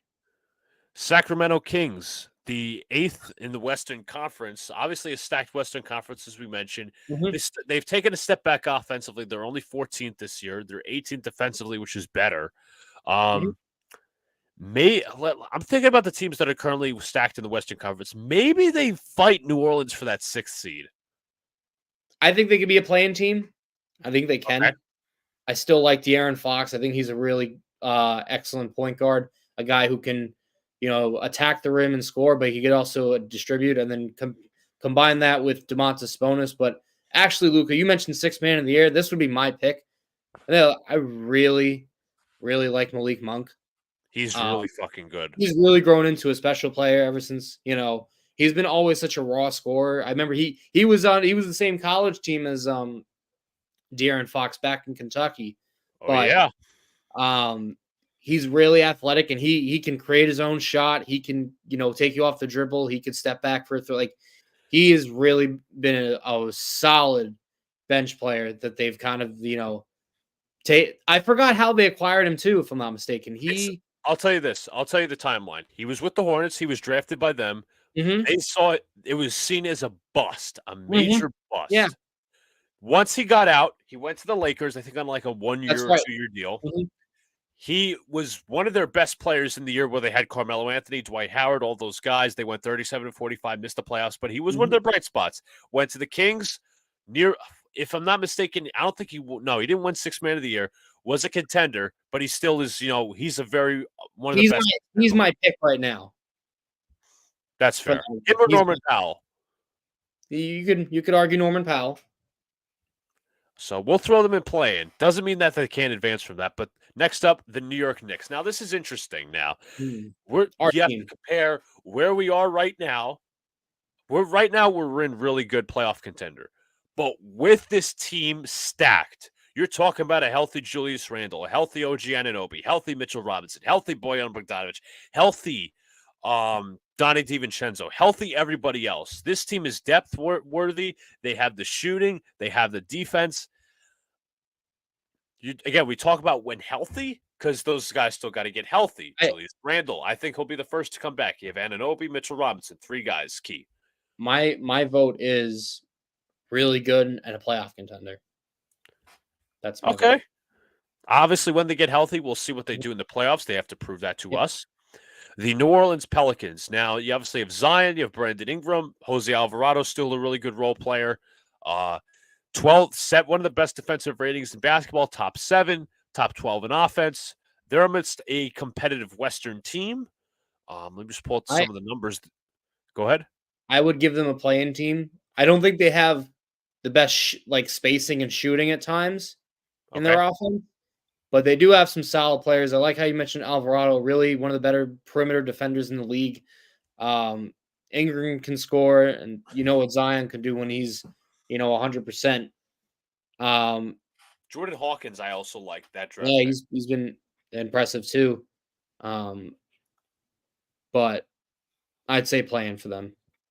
Charlotte Hornets. Garbo. Yeah, they got beaten the shit out of by the Knicks. I remember we were watching at the airport, and the Hornets players were laughing on the bench after Steve Clifford got ejected. But that's pretty much a moot point. Now, this team I did like coming into the season. That is the Houston Rockets. The Rockets are 24-30. They are 12th in the NBA's Western Conference. They haven't figured out the offensive end, 23rd, but defensively they're 5th. Mm-hmm. If the offense improves slightly, I will say this. If the offense improves slightly, I think they're a play-in team, personally. I think they're a year away. I've been really impressed with Alfred Sengun. He's the guy. Really, he's excelled my expectation. I actually said he could be a dark horse for most improved player at the start of the season if you go back. But he's been their best player. And again, this Rockets team, we kind of laughed at them at the start of the year, like when they signed Fred VanVleet for like $40 million. But he's played pretty solid. I mean, again, this has been a much better team than expected. I think they're a year away from a play-in. So I'm going to say not play-in worthy, but not tank worthy. They're not horrific. Yeah, I think personally, they should trade Jalen Green. He is not that guy. Yeah, you can definitely make that argument, yeah. Next up is the Miami Heat. Now, they're usually kind of a dark horse almost for the finals every year. They still have a talented roster. They are 7th in the Western Conference, 22nd in offense, 8th in defense. Obviously, you have guys like Jimmy Butler. Jimmy Butler's actually injured right now. No, it's actually personal reasons. Terry Rozier is hurt. He had a nasty knee injury. That was their big acquisition. And Bam Adebayo's doing his thing, but obviously they are. I'll just throw a shade. I don't give a shit. I'll throw a shade out there. They're the most dirty fucking team in the NBA. I don't care. Where do you see them, John? Do you see them as a really good, consistent playoff contender? You know what? I'll give them the respect and say, yeah. Okay. I want to say playing, but I feel like that roster is too good. I also liked, oh my God, I'm forgetting his name now. The rookie they have. Jaquez? Yeah, really impressive. And he's just another guy the Heat have found and are starting to mold into a solid player. I agree. I don't like this team much. They're in the play-in. I don't think they'll last. That is the Chicago Bulls. They are a very mid team. Yeah, I'm going to put them in the category below playing, actually. I don't think they do it. Me too. They're a very mid-tier team. Obviously, you have Zach LaVine and DeMar DeRozan and Vucevic. It hasn't worked out defensively. Let me just look up their defensive rating real quick. They're 16th. They're 20th in offense. I just don't see how it can work. They have some nice players like Caruso and DeSumo. The big three that they supposedly have doesn't work for me, so that's what I'll leave there. Brooklyn Nets just fired their coach. I don't know how far they honestly go. I think they're pretty much not. Go ahead. I was going to say the misusage of Cam Thomas at times, the inconsistency of the drop-off with Bridges and Cam Johnson have hurt them a lot. They sold at the deadline. So, I mean, you want to call them, are they worst of the worst, or are they just like not playing? Okay. That's what I think. Either or is fair in my opinion. They have Bridges, they have Johnson, but to me, I think they should have sold more at the deadline. They sold O'Neal, but they didn't sell DFS at all. The Oklahoma City Thunder, one of the best teams across the NBA, one of the best young teams across the NBA. You're talking second seed in the Western Conference. You have Chet Holmgren, who's basically, I think, my pick for rookie of the year. You have Shai Gilgeous-Alexander taking that next step. You have Lou Dort, who's one of the best defenders. Jalen Williams is taking a leap as well. So a lot of fun young players. Josh Giddey, they also acquired Gordon Hayward. So they have a lot of fun young players who know their role. So I think I would say really good. They're not elite yet. I mean, they're elite, but they're not a championship contender just yet. Just 1 year off. I feel like next year is the year of this offseason. They go get their star player to play alongside of Shai and Chet. And once they do that, I think this team is going to be a force to be reckoned with. Golden State Warriors, they've been on a hot run lately, but the concern is around Klay Thompson. You know, Klay Thompson, he's had a bit of a decline this season. You obviously have the Draymond stuff. They just moved him to the bench, and he actually has been playing better on the bench than the starter. I thought it was funny. Are they starting Podziemski, the rookie? Yeah, they are. He's getting the start now. I think because of the run they're on, I don't know if it's going to last, but I think it's going to be enough to get him to a play-in spot or like compete for one. I'm just thinking this progressively. Yeah, we'll throw them in there. Next up, the Boston Celtics. I think they're elite. Elite. I hate them, but they're elite. LA Lakers. They currently stand as the 9th seed. Obviously, did they buy somebody at the deadline? I don't think they did. I don't think they moved at all. I don't quote me. I don't think so. Let me check. Freeze Prince Wood. No, not at all. Where are they in the standings right now? You said they're 9th? 9th. Yeah. They are 14th in defense, 19th in offense. I'm not that impressed with them, to be honest. Neither am I. Plus, let me just add this. For the sake of it, we already have the 4 play-in teams. Yeah, you could put them in the tier below. You can honestly do that. Final team, the Orlando Magic, who have really impressed me this year. They're one of the best defensive teams. Do they still struggle offensively with the shooting purposes? Yes. And the turnovers? Yes. But Jamal Mosley has done a phenomenal job. 4th in defensive rating. They give the Knicks fits. So they do. I want to call this team. I'd say they're playing. Okay, that's fair.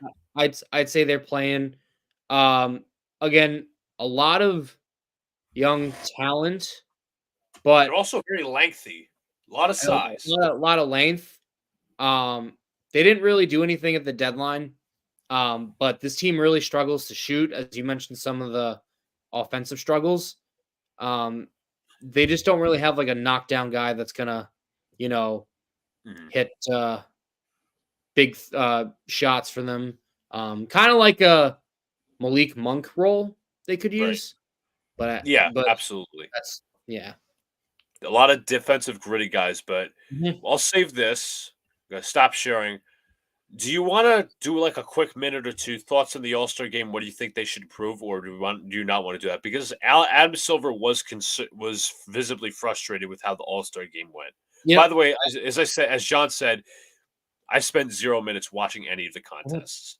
Yeah, and I'm sure Alex had a better time watching paint fry, but nevertheless, I'll say my piece on it really quickly because I don't want to get into this garbo nonsense and bore you people.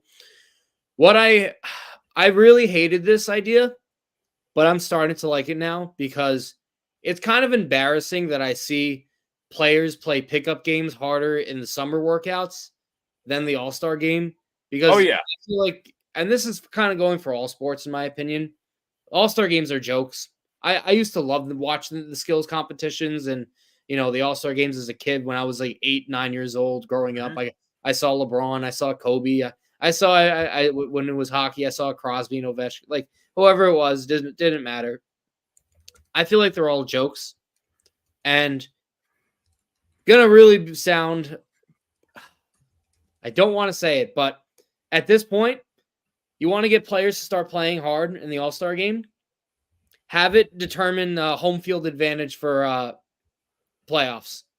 They used to do that. They used to do that MLB for the World Series. I would absolutely, I used to hate it, but start doing that for all sports because, and you know what? Screw it. I would even start doing it for the Super Bowl too. Because the Pro Bowls, actually, that's the one sport I wouldn't because the Pro Bowl is like right before Super Bowl, so it doesn't match time-wise. But every other All-Star game, the NHL, the MLB, and the NBA. Well, the only reason it doesn't, also another reason it doesn't work for the NFL is it's a neutral site game. No, right, it's a neutral site game. I was just saying that, but the other three sports, do it. Why not? What do you have to lose at this point? It's like, what? Like, how are we?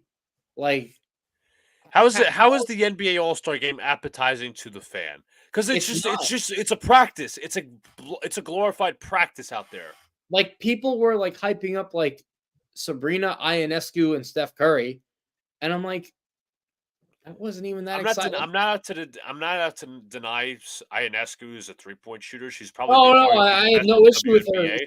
I'm fine. That's an interesting idea. You could put WNBA players. They've done it in the past before, but it's just like if that's the most important or exciting thing over All-Star weekend.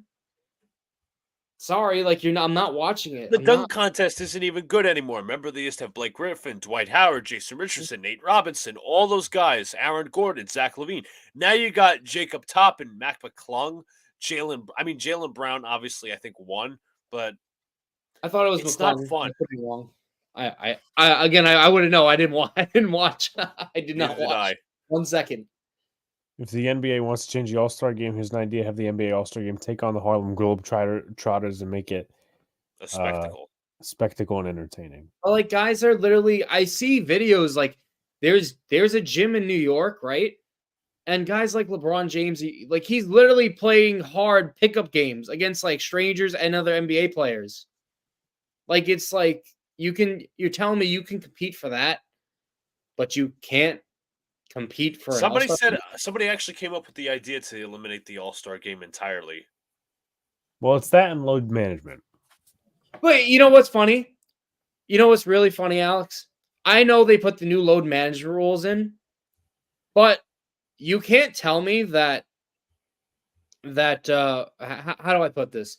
You can't tell me that the load management nonsense, and I think it's the stupidest thing I've ever heard. It makes players so soft and a bunch of Charmin ultra strong babies. That's how soft they are. Of a baby's ass. That's how soft some of these players are. But you can't tell me that they're so worried about load management and then playing these pickup games in the summer.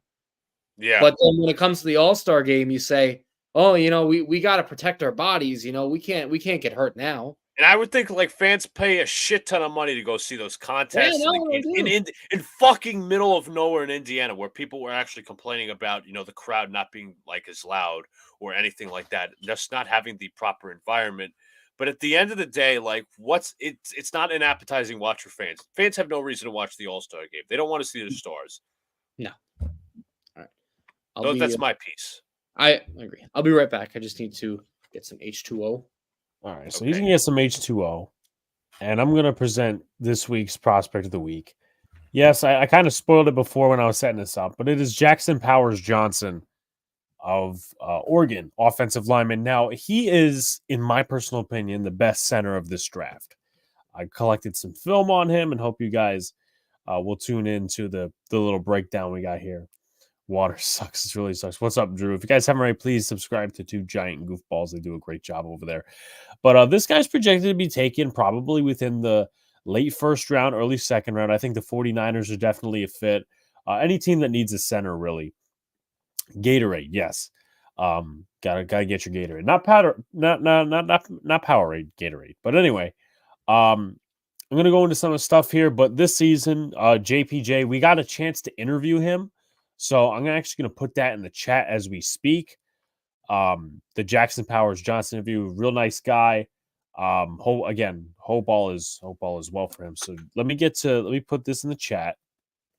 Interview. Bam. Okay. So if you guys haven't already, please watch that. Anyway, so last season, JPJ, 13 games, 829 snaps, and only one quarterback hurry. Now, of course, he's got some strengths and weaknesses, but nonetheless, I'm going to dive into it a little bit more this week rather than last week. So, I'm going to get into it here. One of the things that I love about JPJ is he understands angles. He's got tenacity, and he loves throwing people to the ground, which is something I mentioned in the interview. But he absolutely knows angles, and he really just exhibits that in the film. So right here, it's just going to be your basic inside zone run, and you got two guys pulling, but he's just bam, he throws his guy to the ground. But again, it's also the basic technique of, hey, right angle here, and then bam, he's tossing his guy to the ground. Got another play here. Again, another run play. This is where he excels the most. Totally wipes his guy out of the play. Now, it's not like the most sustained block ever, but it gets it done. It gets it done. It is number 68, right? I want to make sure. 58, center. Okay, 50. We talked about him just now on a show too. Take and play guard, and if JMS sinks next year, he's a nice option in center moving forward. I like the tenacity most of our players have tendonitis instead. Yeah.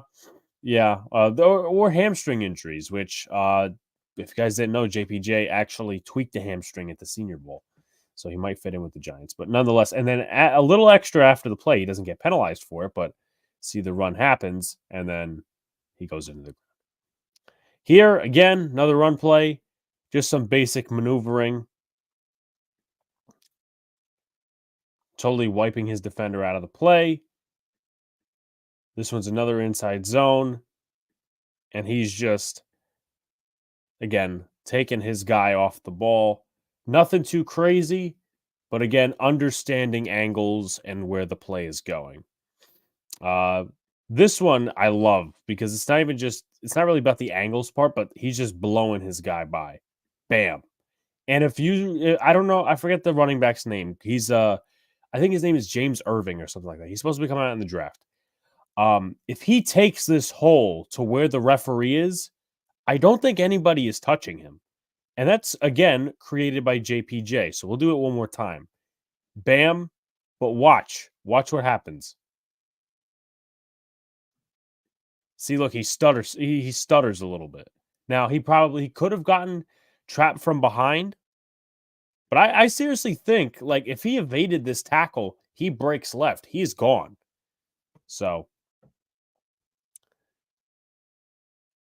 move on to the next play. This one that just shows his tenacity, and this is a screen play. This is against, I believe it was Utah. I could be wrong. Yeah, no, it actually was against Texas Tech or Texas. Yeah, I believe it was Texas Tech. But anyway, nonetheless, opponent doesn't matter.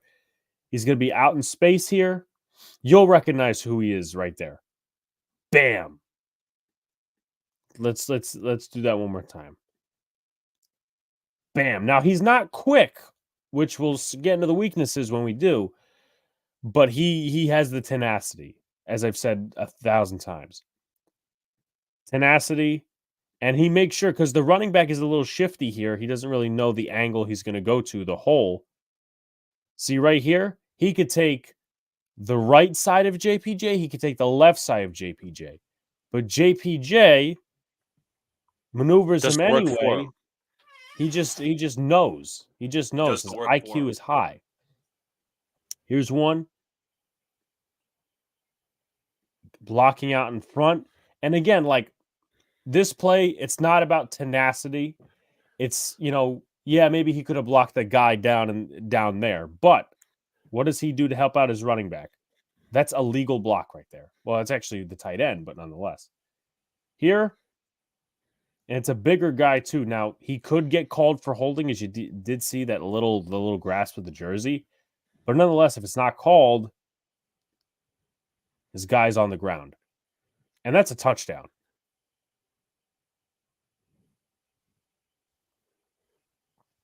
Move on to the next play.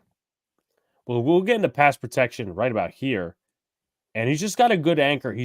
I love this. He's reshuffling his hands. Now, I have some particular problems with his hand placement just a little bit. Not this play, though. He's just reshuffling his hands, which I love. And even if he didn't have the double team, reshuffling hands, not letting the defender get in your chest. Here, just the torque, the anchor, the hand placement. His guy is not going anywhere. Same thing here. Moving around against the bigger guy, number 77. This one here is an RPO, but if he does give it to the running back, look at the hole he creates. Bam. Look at that one more time. Look, I know I went back a little bit more, but bam, look at that hole. Good preparation. Again, this is a center thing. You have to pass stunts correctly. You have to pass twists correctly, recognize blitzes, and he just does that. Now, Bo Nix obviously takes this and throws it away, but here, puts his guy into the ground. And you really start recognizing why and again, like positional value says, no, do not take an interior old lineman like early in the first. And not that he's projected, but like the 49ers are like a serious threat to any other team that wants to pick him. Again, torque, anchor. Also, like why he would be a fit for the 49ers. Number one, they need interior O-line. Number two is like this quick pass type of offense. Like I could see Purdy running this offense. And again, twist pickup, bam. Same thing there. Same thing distributed. All right, here's where we go into the weaknesses. Just want to see if I missed any chats real quick. Gotta be ACL tear on one of us. Damn, he has been watching some Saquon tape too much. Yeah, I mean, if Saquon comes back, I mean, he definitely blows some holes open. But here's where we get to the weaknesses. This one is just. I think he was talking. Drew was talking about the running back, Irving. Remember you made. Oh yeah, Irving. All right, so this one we get into the weaknesses here. That's where again. I mentioned it before we got into it. The quickness, right? This is a play. I believe this is duo. I might be wrong, but duo is basically creating as many double teams as possible and doing combo blocks and getting to the next level. JPJ does not do that great here, and I believe that's Vaki. I could be wrong. 21. And though it's a successful play because that's a touchdown, you saw Bo Nix had to like panic and throw it. Here is a level of quickness, just like the footwork isn't great here. He's kind of like hopping instead of running to the second level. Now, he doesn't take the right angle on this, which is very rare, but you see number 5 is one of the ones to make it there to tackle. I mean, plus a penalty, but that really wasn't on him. This one, again, like the quickness, the mirror ability is a little bit of a concern. Like, again, Yeah. you could He say it's goes kind outside. of angle taking, but if he flips his hips, mirrors him a little bit, then the running back probably has a little bit of a hole. This one here, again, hopping a little bit to get to the second level, and I think he just needs to be a little quicker. This one is a little rare. He kind of gets put into the ground. Well, really, both of them do. So it's like a leverage thing. This one here, quickness again. Though he gets his guy into the ground, you could tell it's like quickness off the snap. And that could be concerning because if it's a faster guy in the NFL, he's in trouble. This one's he's just not getting low enough. Now, again, I believe Bo Nix does get the first down here, but you could see that he whiffs. This one here, a little bit of a I think he's got good strength. It's just, again, mirror ability, and he's just, beat there. Here, I think that was a play mixed in from earlier. This one here, though, this one's concerning. Quickness. Again, now guaranteed it is called a successful rep technically, but again, a faster guy probably makes it around him, and Bo Nix still has pressure on him. This one here, again, quickness. If it's not a quick passing offense and it's just a drop back offense, play action, whatever, 5 could probably, he's got the little spin move, and he probably gets to the quarterback if Bo Nix doesn't, if he doesn't throw it right there.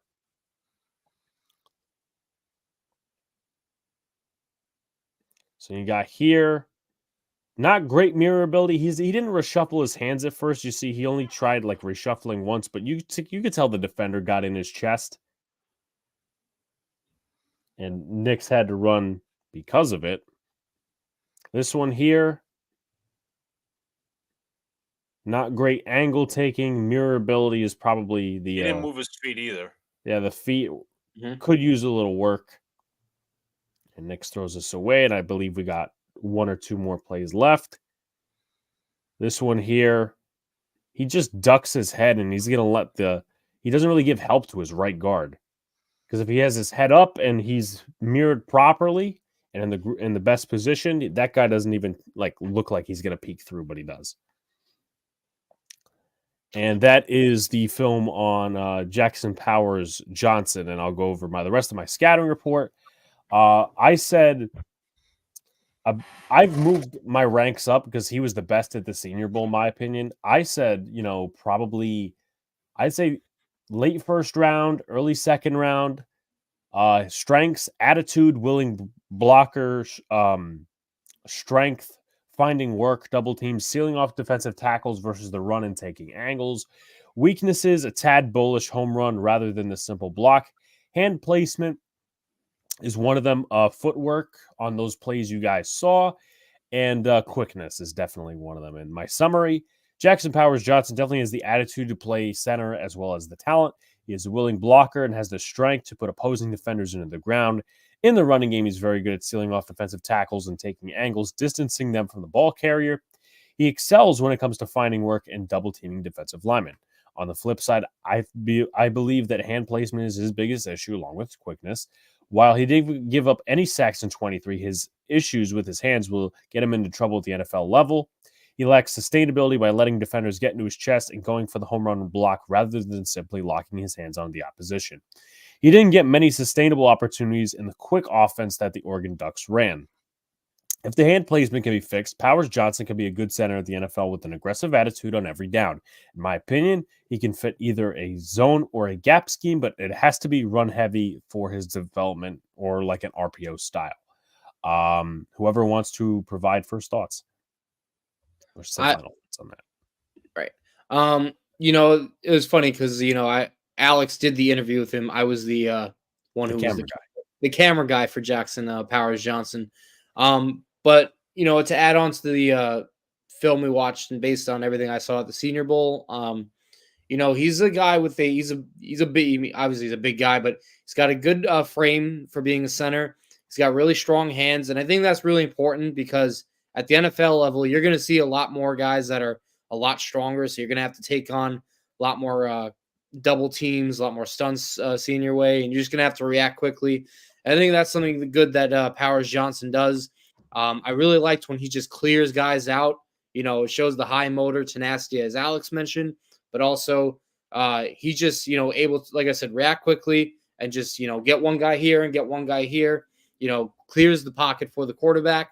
Some things that I know of the weakness, I don't know if Alex, you mentioned it, the upright playing style could sometimes, chest gets exposed. That happens to a lot of offensive linemen.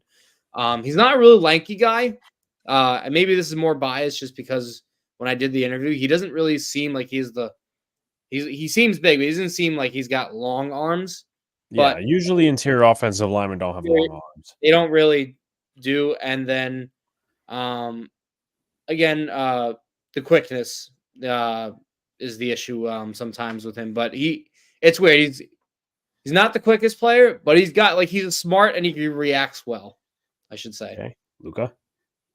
Yeah, I really like his strength. His football IQ, I think, is really good.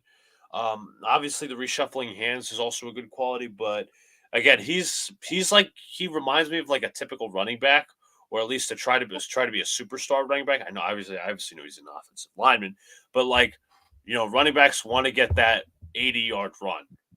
That's kind of what JPJ's mindset is at times. Instead of just regularly finishing off the block, placing his hands on the man, and just doing the proper block instead of trying to just bully him, overpower him. So once that, and he also got to work on his footwork as well. Sometimes the quicker defensive lineman can get by him. But if he works on that, he's going to be a really good offensive lineman at the NFL level. All right, so let's break into our final thing, a mock draft. And you haven't done one with John yet collaboratively, at least on this show. Obviously, the Giants are up first, and John's going to get mad at me if I get Caleb Williams. I swear to God, I watch him do it every time. Senior Bowl. Caleb Williams just falls to number 6. There had to be some setting he put in there. All right. He paid off the website. So I'm going to try to trade up to Chicago here. Oh, Jesus Christ. Let's give them... Let's try it first next year. Oh, okay. Well, that was easy. You know what? I'm just gonna stay where I am. Good for you. I was gonna say he's still gonna get Caleb Williams. How the hell does Roma Dunce get picked in the top 5? It doesn't make any sense. Well, he's got his pick of quarterbacks. Yeah. I'm gonna pick Jaden Daniels. Okay. All right. Let's no trade back. No trade back now. No. Not even one pick? No. Don't care. All right. Oh boy, this is gonna get Fashanu or Bowers. I'm going Fashanu. I'm in agreements here. Fashanu, we need protection. We need. You sure you guys don't want edge? No. God, Joe Douglas Jr. The Jets are next on the board. Are they? Oh, that's right. Oh, they're not though. Is there any way to sim the pick, like sim to the next pick, or is there not an option for that in this? Not an option. Okay, Yeah. So I got my quarterback. Got a couple of different options here. They probably took Powers Johnson already. Alex, you can draft 2 quarterbacks. Fucking Steelers drafted Pittsburgh. Powers. Stupid Sean. Anyway, let me take Braylon Trice. Edge? Okay. And then I get another opportunity here. Okay. No. Let's see. Ooh, Leggett sounds good. What about safety? Safety I might need, but I could always take it later. Interior line I'll need at some point. I wonder if does the chat say anything? What if taken? Oh, I like Tyler Nubin, honestly. Armin says he would have taken the trade with the Vikings. No, I just want to get our guy. I want to get our guy. I don't. Okay. Take Newman, honestly. I could take Newman. Dude's a turnover machine. You could also take Kitchens. I'm gonna take Newman. I know I'm delaying the ultimate with the wide receivers. Giants According wide- to some, Alex can't mock for shit. I've seen some of those comments. Johnny Wilson. Oh, I could. When's my next pick? Oh, 108. Brendan Rice is sitting right there. Oh, that's right. I don't know. He may or may not be gone. Do I take the risk? I could always sit here and say they sign a wide receiver in free agency. That's always my cop out. But nonetheless, let's go to interior. What about offense. cornerback? Cornerback. Thank you, Luca. You watched Kalen Carson, John. What can you tell me? He's like he didn't impress me too much at the Senior Bowl. Okay. Give me Mike Sainers still. Okay. No trades? No. Fuck it. Okay. Want to go? All right. Wide receiver. Let's see who's there. Hold up. Is there any interior offensive line? Quite good thinking. I know you scouted Van Pran. Let me look at my scouting report for Mr. Van Pran. I had a high opinion on him. It went down a little bit, but I think he's doable. Obviously, a capable starting offensive lineman. Where is it? Screw it. Why don't we go for him? We need a lot of help on that offensive line. A lot. But I can't help. I agree with you, but I can't help passing over somebody like a Brendan Rice if he's still available. It's a deep class though. Like who else is available? Who else is available? Can we see? Wide receiver. Johnny Wilson, Brendan Rice, McMillan. Go down. Keep going. Thrash is there. Like there's still. Okay, you know what? Let's go lineman. Yeah. Van Pran? Yep. Yeah, of course. There's still guys available. That's The Giants are next. And they will draft Michael Pratt. the New York Stop Giants. with the edge. Yeah. God, if they took an edge in the first round, I would quit the stream and throw a baseball at my closet. Ooh, I get both. Okay. Give me Brendan Rice. Son of a bitch. But it's okay. It's okay. all right. I was going to target him next, but there are some other good players available still. Okay. We got Johnny Wilson, Jamari Thrash. I really like. I'm interested because Johnny Wilson's more of the go up and get it kind of guy, but he doesn't create much separation. I like Thrash. Yeah, is he like? Question is he like a deep ball threat? Is he intermediate? I'm gonna still go. I'm honestly gonna go Thrash. Not that I don't like Johnny Wilson, it's just what the team needs. You're gonna pass up Wilson for Thrash. Okay. This team needs a burner, bro. All right. Next up, what about safety? See what we got there. Tyke Smith. Yeah, hold up. Are there any quarterbacks available? That's true. Maybe a mid-round quarterback. That we could wait for Jordan Travis, honestly. Yeah. We could wait for Jordan Travis. We don't need him. The only other position, interior defensive line or defensive line. I want to see. I like Gabe Hall though. We could get him. Maybe is he going to be there? Our next pick, or Jordan Jefferson too. He might be available at the next pick. Okay. Let's go with Tyke Smith. Armand, they are not drafting a linebacker. They don't need to, unless they feel that CJ Mosley's this is going to be his final year. Unless he's cooked. I still wouldn't draft a linebacker. Just my opinion. Right. No more trade backs. All right. They like running back. Yeah, you could do him. We already got Sainer still. Give me a Boygbe. I happen to like him.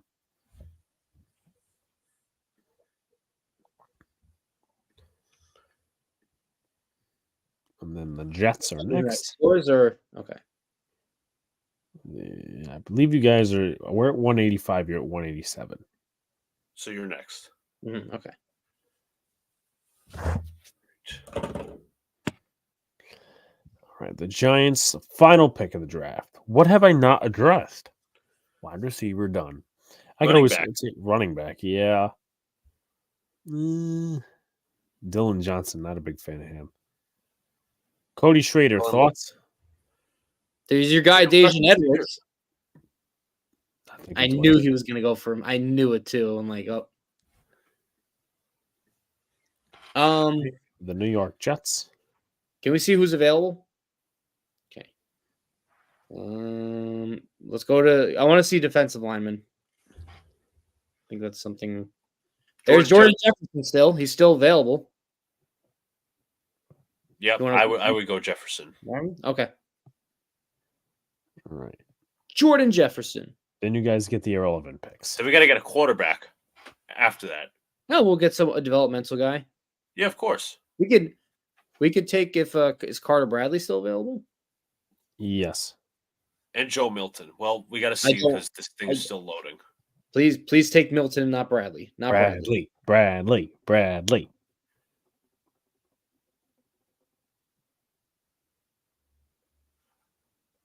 Come on, stick around. Stick around. Yes, All right, Carter let's go. Bradley. Let's go. Let's take him. We got back-to-back picks here. So we got Bradley. All right. What else? Who else is available? Any specific running backs? We have 2 picks. Amani Bailey's still available. Vidal. I liked Vidal when I scouted him. Is there anyone else? I want to see like the board. I just want to take a look.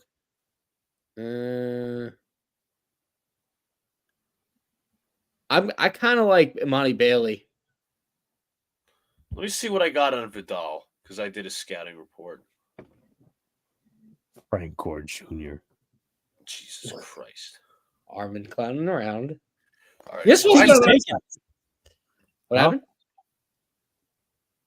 what? Oh, I What thought somebody was talking. No, well, Gore's already taken. Well, Oh, Vidal.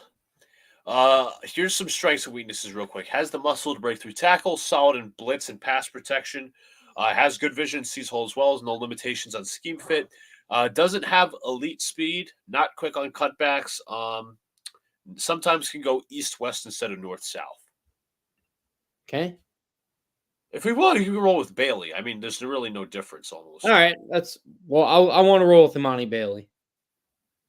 Okay. The last pick of the draft. Okay, All right. We are Mr. Irrelevant. Kicker. Oh, How we about don't long need- snapper? No. Oh, No. Stop clowning around. How about punter? No. no. Do you want a depth tackle, John? Yeah, let's see what we got there. Is there anyone on the interior either? Take a look at that.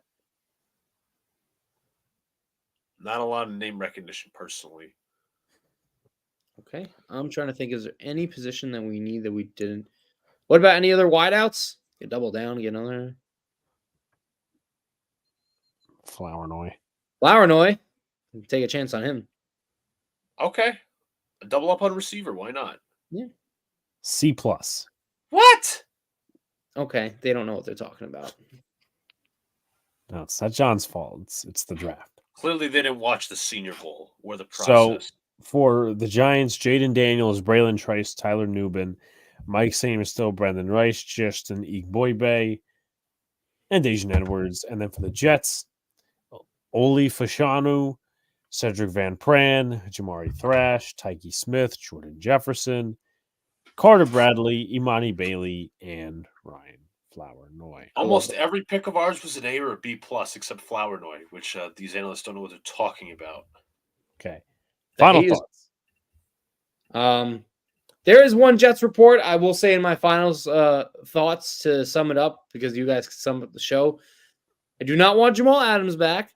I do not want No. Donovan Smith, and I do not want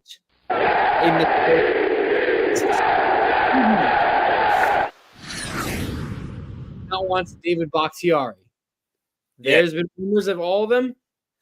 Don't do it.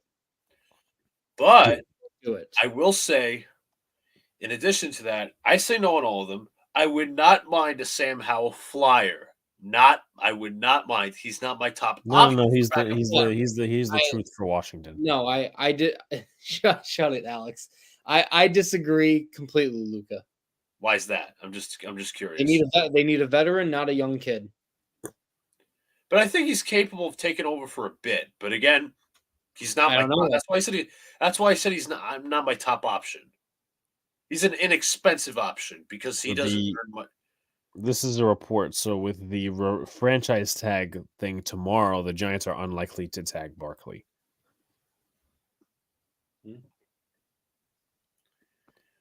Give me Jonah Williams and John Runyon. I gotta look at Runyon's everything. I gotta look at. I'd actually be more in favor on Wenu from New England, but I gotta look at Runyon's stuff, and Jonah Williams kind of concerns me a little bit. I don't want Jonah Williams. Start. No. Luca, final thoughts?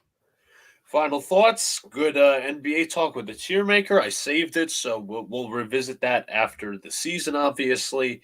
Good NFL talk. Jackson Powers Johnson in the mock draft. No, we did not get a C+ in the Flower Boy thing. And baseball. Baseball's coming around. We're going to see finally some action this Saturday. And Thursday we'll be live for Knicks Sixers. Like, comment, subscribe, do all the good stuff. Turn on post notifications so you know when a live stream pops through your drop. Share this out. Join our Patreon, $2.99 a month. SneakGeek, $20 off with the promo code Big Balloon Bronx. We appreciate you guys. We'll have content throughout the rest of the week, and have a good night.